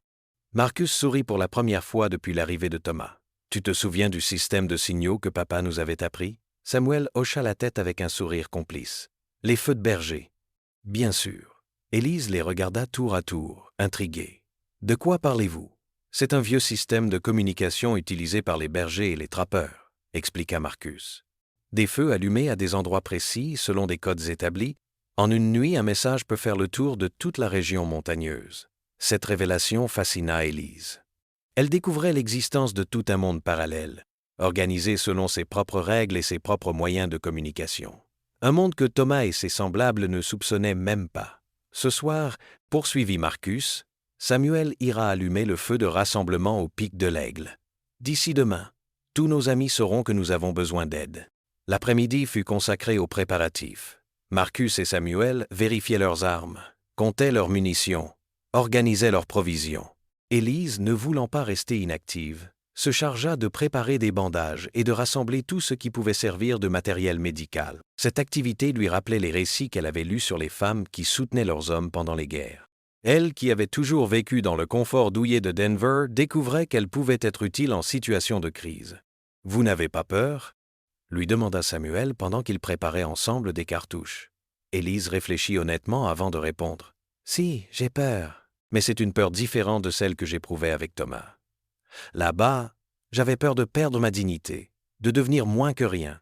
Ici, j'ai peur de vous perdre, vous et Marcus. Mais je n'ai plus peur de moi-même. » Cette distinction frappa Samuel. « Qu'est-ce que vous voulez dire ?» Avec Thomas, j'avais peur de ne pas être à la hauteur de ce qu'on attendait de moi. Ici, j'ai découvert qui je suis vraiment, et cette personne-là, je n'ai pas honte d'elle. Samuel la regarda avec une admiration nouvelle. « Vous avez beaucoup changé depuis votre arrivée, Élise. Vous êtes devenue. »« Quoi ? Vous-même ?» Cette conversation fut interrompue par Marcus qui revenait de sa reconnaissance du périmètre. Son expression était grave. « J'ai trouvé des traces fraîches près du torrent, » annonça-t-il. « Quelqu'un nous observe depuis ce matin. » L'attention remonta immédiatement. Samuel saisit son fusil et se dirigea vers la fenêtre. Combien sont-ils ? Impossible à dire avec certitude. Au moins 3 hommes peut être plus. Ils gardent leur distance et ils connaissent leur métier. Ce ne sont pas des amateurs. Élise sentit sa gorge se serrer. « Thomas a donc laissé des hommes pour nous surveiller ? » « C'est probable. Il veut sans doute savoir si nous allons fuir ou si nous allons rester pour nous battre. » Marcus s'approcha de la fenêtre et scruta l'horizon avec attention. « Cela change nos plans. Samuel ne pourra pas aller allumer le feu de signal ce soir. C'est trop risqué. Alors, comment allons-nous prévenir nos alliés ?»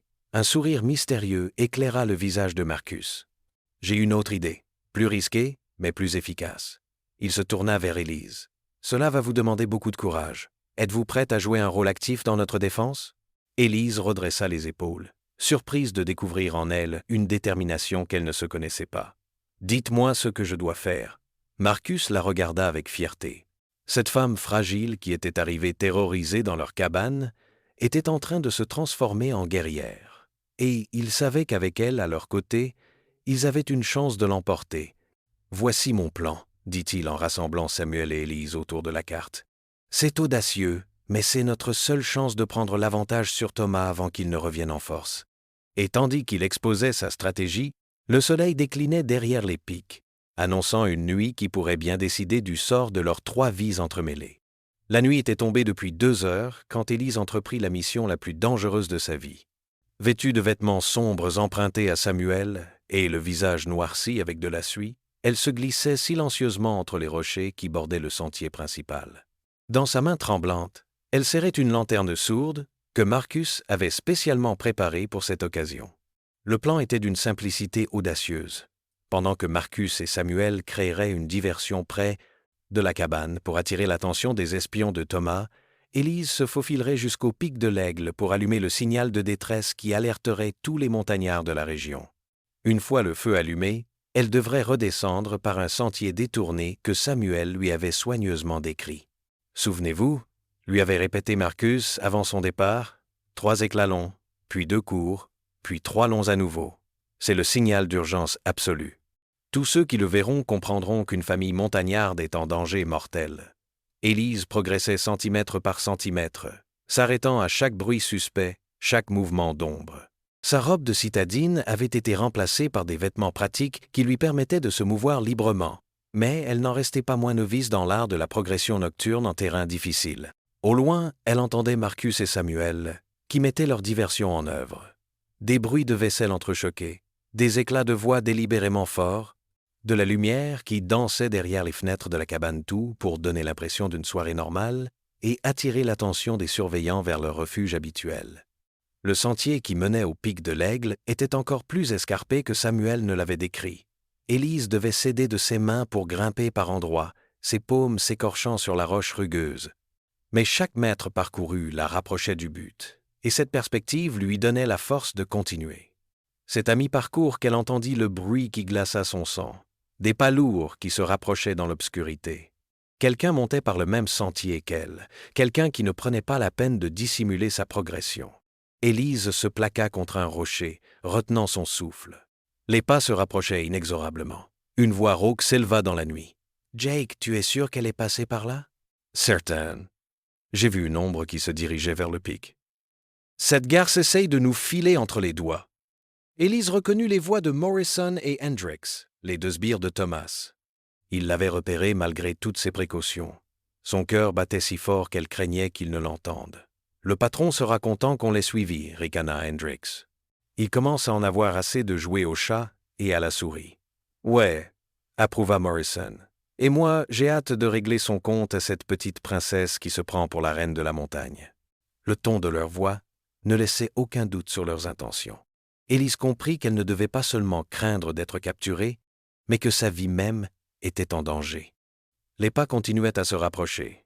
Élise jeta un coup d'œil autour d'elle, cherchant désespérément une cachette ou une voie d'évasion. À sa droite, un éboulis récent offrait peu être une possibilité de se dissimuler, mais il lui faudrait traverser un espace découvert pour l'atteindre. Elle prit sa décision et bondit silencieusement vers l'éboulis. Mais son pied glissa sur une pierre instable, provoquant un petit avalanche de cailloux qui dévala la pente dans un bruit qui résonna comme un coup de tonnerre dans le silence de la nuit. « Là !» hurla Morrison. « Elle est là !» Élise abandonna toute discrétion et se mit à courir vers le sommet. Derrière elle, les deux hommes se lancèrent à sa poursuite en criant des ordres et des menaces. Leurs lanternes projetaient des faisceaux de lumière qui dansaient follement sur les rochers. Le sommet du pic de l'Aigle n'était plus qu'à 50 mètres. Mais Élise sentait que ses poursuivants gagnaient du terrain. Morrison, malgré sa corpulence, était manifestement habitué aux poursuites en terrain difficile. « Arrête-toi, sale garce !» vociféra-t-il. « Tu ne feras que rendre les choses plus difficiles pour toi, Élise Nevey, » répondit pas, concentrant toute son énergie sur cette course désespérée. Ses poumons brûlaient, ses jambes tremblaient, mais l'image de Marcus et Samuel qui comptaient sur elle lui donnait la force de continuer. Enfin, elle atteignit le plateau rocheux qui couronnait le pic de l'Aigle. Au centre se dressait un amas de pierres noircies par de nombreux feux, l'ancien poste de signalisation des montagnards. Élise s'y précipita et commença fébrilement à empiler du bois sec dans la cuvette de pierre. Ses mains tremblaient si fort qu'elle eut du mal à allumer sa lanterne sourde. Derrière elle, les voix de Morrison et Hendricks se rapprochaient dangereusement. « Plus que quelques mètres, Jake. Elle ne peut plus nous échapper. » Enfin, la flamme prit. Élise l'approcha du petit bois qui s'enflamma immédiatement. Mais ce n'était que le début, il lui fallait construire un vrai brasier qui soit visible de toute la région. C'est alors qu'une main brutale se posa sur son épaule et la fit pivoter violemment. « Fin de la récréation, princesse !» grogna Morrison en la saisissant par le bras. Élise se débattit avec l'énergie du désespoir, mais la poigne de l'homme était de fer. Hendricks arriva à son tour, le souffle court mais un sourire mauvais aux lèvres. « Alors, on joue les héroïnes ?» railla-t-il. « On va voir si tes amis montagnards viendront te sauver quand ils entendront tes cris. » Mais Élise n'avait pas dit son dernier mot. Profitant d'un moment d'inattention de Morrison, elle saisit un tison enflammé et le lança de toutes ses forces vers le tas de bois qu'elle avait préparé. Le feu prit immédiatement, s'élevant vers le ciel nocturne comme un phare d'espoir. Élise eut juste le temps de voir la flamme grandir avant que Morrison ne la frappe violemment au visage. « Sail petite » commença-t-il. Il ne termina jamais sa phrase. Un coup de feu retentit dans la nuit, et Morrison s'effondra en hurlant, touché à l'épaule. Hendricks pivota, cherchant d'où venait le tir, quand une voix familière s'éleva dans l'obscurité. « Lâchez-la immédiatement, ou le prochain coup sera mortel. » Marcus émergea de l'ombre, son fusil à la main et le visage dur comme la pierre.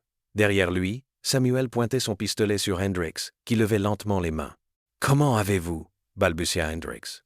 « Vous pensiez vraiment que nous allions laisser Élise affronter seule les loups » répliqua Samuel avec mépris. Nous vous avons suivi depuis le début. » Élise sentit ses jambes se dérober sous elle, autant de soulagement que de fatigue. Elle était sauve, et surtout, elle avait réussi sa mission. Derrière elle, le feu de signalisation s'élevait maintenant haut dans le ciel, visible de tous les coins de la montagne. L'aide allait venir. La bataille finale pouvait commencer. L'aube se levait à peine quand Thomas Beaumont arriva avec sa véritable armée. Depuis leur poste d'observation aménagé derrière la cabane, Marcus compta 15 hommes, tout lourdement armés et montés sur de bons chevaux. Le shérif du comté, reconnaissable à son étoile brillante, chevauchait aux côtés de Thomas, donnant une apparence de légalité à cette expédition punitive. « Il a amené la moitié du comté avec lui », murmura Samuel en ajustant la lunette de son fusil. « Et ils ont même des uniformes officiels. » Élise, dont le visage portait encore les marques de sa confrontation avec Morrison, observait cette troupe avec un mélange de peur et de détermination. La nuit avait été longue, ils avaient dû redescendre du pic de l'Aigle en portant Morrison blessé et en gardant Hendricks sous la menace de leurs armes.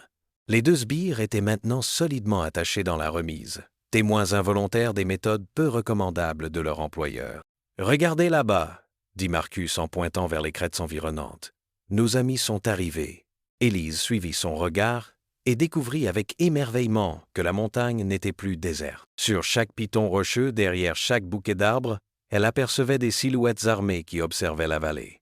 Le signal de détresse avait fonctionné au-delà de leurs espérances. Les montagnards s'étaient rassemblés pour défendre l'un des leurs. « Combien sont-ils » demanda-t-elle, impressionnée par cette mobilisation silencieuse. « Une trentaine peut être plus, » estima Samuel. « Tous de bons tireurs qui connaissent chaque pierre de cette région. Thomas vient de commettre l'erreur de sa vie en amenant la guerre dans nos montagnes. » En contrebas, la troupe de Thomas s'était arrêtée à distance respectueuse de la cabane. Le shérif, un homme bedonnant au visage rougeau, sortit un porte-voix de cuivre et commença à haranguer les occupants supposés de la cabane. « Au nom de la loi, sortez les mains en l'air. Nous avons des mandats d'arrêt contre Marcus et Samuel Creek pour enlèvement et séquestration, ainsi que contre Élise Beaumont pour abandon du domicile conjugal et vol. » Marcus échangea un regard ironique avec Samuel. « Le vol, maintenant ? Thomas ne recule devant rien. »« Vous avez 1 minute pour vous rendre, » poursuivit le shérif. « Passé ce délai, nous considérerons que vous résistez à l'arrestation et nous agirons en conséquence. » C'est alors qu'Élise prit une décision qui surprit les deux frères. Elle se leva de leur cachette et se dirigea vers la cabane. « Qu'est-ce que vous faites ?» siffla Marcus en tentant de la retenir. « Ce que j'aurais dû faire depuis le début, » répondit Élise avec une détermination qui ne souffrait aucune discussion. « Affronter Thomas et dire la vérité. » Avant que Marcus ou Samuel puissent l'arrêter, elle poussa la porte de la cabane et apparut sur le seuil, bien visible de tous les hommes rassemblés dans la vallée. « Je suis ici !» cria-t-elle d'une voix qui porta loin dans l'air matinal. « Et je ne suis prisonnière de personne. » Un silence stupéfait accueillit sa déclaration. Thomas éperonna son cheval et s'avança, le visage déformé par la colère. « Élise, cessez immédiatement cette comédie et rejoignez-moi. Vous êtes ma femme et vous me devez obéissance. »« Je ne vous dois rien, » répliqua Élise avec une force qui la surprit elle-même. « Vous m'avez abandonné dans une tempête mortelle. Ces hommes m'ont sauvé la vie pendant que vous planifiez déjà votre divorce. » Le shérif sembla troublé par cette version des faits. Il regarda alternativement Thomas et Élise visiblement déstabilisés. « Madame Beaumont, dit-il d'une voix moins assurée, votre mari prétend que vous avez été enlevée contre votre volonté. »« Mon mari ment, » coupa Élise. « Et j'ai des témoins pour le prouver. » Elle fit signe vers la remise. « Morrison et Hendricks, les hommes de main de Thomas, sont là-bas. Ils vous confirmeront que leur patron m'a menacé et qu'il a essayé de me faire signer des papiers de divorce en échange de ma sécurité. » Thomas pâlit en comprenant que ses sbires avaient été capturés. Son plan, si soigneusement orchestré, commençait à s'effriter. « Ces accusations sont ridicules !» protesta-t-il. « Cette femme a perdu la raison. »« Vraiment ?» Une nouvelle voix s'éleva, grave et autoritaire. Marcus sortit de sa cachette, suivi de Samuel. Ils s'avançaient sans armes apparentes, les mains bien visibles, mais leur seule présence suffit à faire reculer plusieurs membres de la troupe officielle. « Sheriff Patterson, » continua Marcus en s'adressant directement au représentant de la loi, « je suis Marcus Creek. Cette dame dit la vérité. Son mari l'a abandonnée par temps de tempête, puis il est revenu avec des hommes armés pour la menacer et la contraindre. Ces accusations sont graves, Monsieur Creek, » répondit. Le shérif, manifestement mal à l'aise. « Avez-vous des preuves » Samuel sortit alors de sa poche un objet que Thomas reconnut immédiatement avec horreur. Les papiers de divorce préfabriqués qu'il avait brandis devant Élise. « Voici les documents que M. Beaumont voulait faire signer à sa femme sous la menace, » annonça Samuel. Des papiers préparés avant même qu'il ne vienne la chercher. Cela prouve que toute cette histoire d'enlèvement était une mascarade. Le shérif examina les papiers, et son expression changea progressivement. Il jeta un regard soupçonneux vers Thomas qui transpirait maintenant abondamment malgré la fraîcheur matinale. « Monsieur Beaumont, pouvez-vous m'expliquer pourquoi vous aviez préparé ces documents si vous pensiez vraiment que votre femme avait été enlevée ?» Thomas bafouilla, cherchant désespérément une explication plausible. Mais avant qu'il puisse répondre, un nouveau développement changea complètement la donne. Old Pete, le doyen des trappeurs de la région, émergea de la forêt en tenant Morrison par le bras. Le sbire blessé semblait avoir beaucoup à dire. « Shérif !» appela le vieil homme. « Cet homme a des choses intéressantes à raconter sur son patron. » Morrison, réalisant que son employeur l'avait abandonné aux mains des montagnards et qu'il risquait gros, avait décidé de sauver sa peau en révélant la vérité. « Beaumont m'a payé pour faire peur à sa femme », avoua-t-il d'une voix forte. Il voulait qu'elle signe des papiers de divorce et il était prêt à la faire battre si elle refusait. Tout ça pour garder sa dos. Cette révélation provoqua un tollé parmi les hommes du shérif. Plusieurs d'entre eux, des gens honnêtes qui croyaient participer à une mission de sauvetage légitime, regardèrent Thomas avec dégoût. Le shérif Patterson, comprenant qu'il avait été manipulé, se tourna vers Thomas avec colère. « Monsieur Beaumont, vous êtes en état d'arrestation pour faux témoignages, manipulation de la justice et menace envers votre épouse. » Mais Thomas n'était pas homme à se rendre facilement. Voyant que tout était perdu, il sortit un pistolet et le pointa vers Élise. « Personne ne bouge » hurla-t-il. « Cette garce va payer pour m'avoir humilié. » Ce fut le signal que les montagnards attendaient. 30 coups de feu retentirent simultanément dans la vallée, et Thomas s'effondra de son cheval, mortellement touché. Dans le silence qui suivit, Élise retira lentement l'alliance qu'elle portait encore et la laissa tomber dans la poussière. Elle était enfin libre. 6 mois plus tard, par une matinée dorée de printemps, Élise se tenait devant la petite église de bois de Cedar Falls, vêtue d'une robe simple mais élégante qu'elle avait cousue elle-même. Ses mains ne tremblaient plus, elles avaient appris la patience et la force au contact de la vie montagnarde. Son visage, hâlé par le soleil et les grands vents, rayonnait d'un bonheur serein qu'elle n'avait jamais connu dans les salons feutrés de Denver. Samuel l'attendait devant l'hôtel rustique, vêtu de son plus beau costume de laine, celui qu'il avait acheté spécialement pour cette occasion dans la ville de la vallée. Ses yeux brillaient d'une joie pure tandis qu'il regardait s'avancer vers lui la femme qui avait transformé sa vie. Marcus se tenait à ses côtés en tant que témoin, et pour la première fois depuis des mois, son visage sévère s'était adouci d'un sourire sincère. Il avait trouvé sa paix dans ce bonheur qu'il offrait à son frère, dans cette famille qu'ils construisaient ensemble. L'enquête qui avait suivi la mort de Thomas avait rapidement innocenté tous les protagonistes. Morrison et Hendricks, désireux de sauver leur peau, avaient révélé l'ampleur de la manipulation orchestrée par Thomas Beaumont. Le shérif Patterson, mortifié d'avoir été dupé, s'était transformé en allié, précieux pour établir la vérité. Les papiers de divorce préfabriqués, les menaces proférées devant témoins, les tentatives d'extorsion, tout avait été minutieusement documenté. La réputation de Thomas s'était effondrée comme un château de cartes, révélant un homme sans scrupules qui n'avait épousé Élise que pour sa dot. Plus surprenant encore, l'enquête avait révélé que Thomas était criblé de dettes et que ses prétendues mines d'argent n'existaient que sur le papier. Son mariage avec Élise représentait sa dernière chance d'éviter la ruine complète. Sa mort avait finalement libéré tout le monde de ses machinations. Le père Miguel, un vieux prêtre mexicain qui desservait les communautés montagnardes, officiait ce second mariage d'Élise avec une bienveillance qui contrastait cruellement avec la cérémonie glaciale de Denver. Ici, dans cette église simple ornée de fleurs sauvages cueillies par les femmes de la vallée, l'amour était palpable, authentique. « Samuel Creek », demanda le père Miguel de sa voix chaude marquée par l'accent, « acceptez-vous de prendre Élise pour épouse, dans la joie comme dans la peine, dans la richesse comme dans la pauvreté, jusqu'à ce que la mort vous sépare ?»« Oui, mon père, » répondit Samuel d'une voix ferme qui porta jusqu'au fond de la petite église. « Je l'accepte et je promets de la chérir tous les jours de ma vie. » Quand vint le tour d'Élise, sa réponse jaillit du cœur avec une conviction qui émut tous les présents. « Oui, mon père. » Samuel m'a appris ce que signifie vraiment l'amour. Je promets de l'aimer et de le respecter, de partager ses joies et ses peines, de construire avec lui une vie fondée sur la vérité et la confiance. L'alliance que Samuel glissa à son doigt était simple, en or blanc, mais elle portait une gravure délicate que le jeune homme avait réalisée lui-même. 2 oiseaux en vol, symbole de liberté et d'union. Quand le père Miguel déclara mari et femme, l'assemblée explosa en acclamations joyeuses. Les montagnards n'étaient pas démonstratifs par nature, mais cette histoire d'amour les avait tous touchés. Voir une dame de la ville choisir délibérément leur mode de vie, épouser l'un des leurs par amour véritable, cela représentait une victoire sur les préjugés et les barrières sociales. Le banquet qui suivit eut lieu dans la prairie qui s'étendait derrière l'église. Chaque famille avait apporté ses spécialités, gibier rôti, légumes de jardin de montagne, pains parfumés aux herbes sauvages, et même quelques bouteilles de whisky de contrebande que Old Pete gardait jalousement pour les grandes occasions. Marcus porta un toast qui resta gravé dans toutes les mémoires. À Samuel et Élise, qui nous ont prouvé que l'amour véritable triomphe toujours des conventions et des obstacles.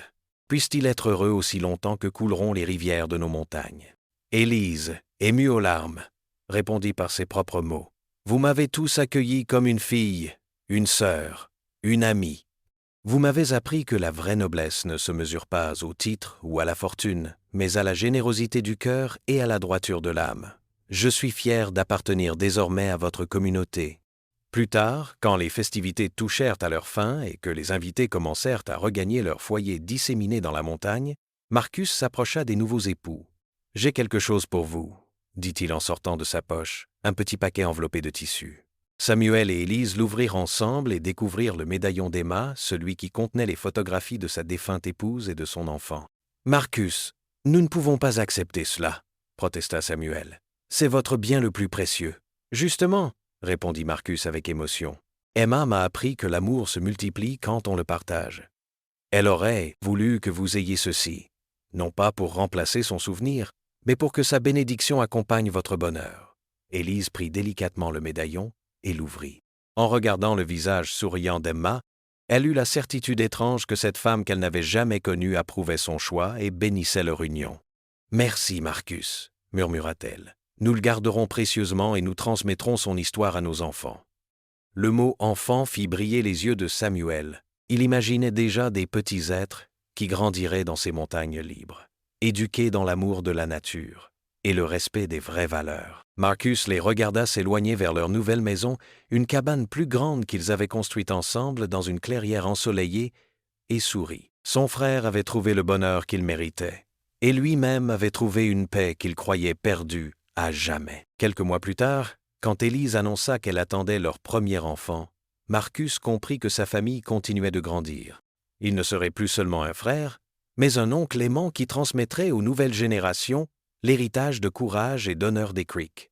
Et parfois, le soir, quand il regardait Élise et Samuel assis devant leur feu, elle lisant à voix haute pendant qu'ils sculptaient un nouveau jouet pour l'enfant à naître, Marcus avait l'impression d'entendre le rire d'Emma porté par le vent de la montagne. Elle aussi était heureuse, quelque part, de voir que l'amour avait triomphé et que la bonté humaine l'avait emporté sur la cupidité et la violence. Dans les montagnes du Colorado, 3 cœurs brisés avaient trouvé la guérison en apprenant à se faire confiance. Et cette confiance, née dans la peur et l'incertitude, était devenue la fondation d'un bonheur durable que rien ne pourrait plus jamais ébranler. Ainsi s'achève l'histoire d'Élise Beaumont qui devint Élise Creek et découvrit que parfois, les plus beaux cadeaux de la vie nous sont offerts par ceux que nous craignons le plus.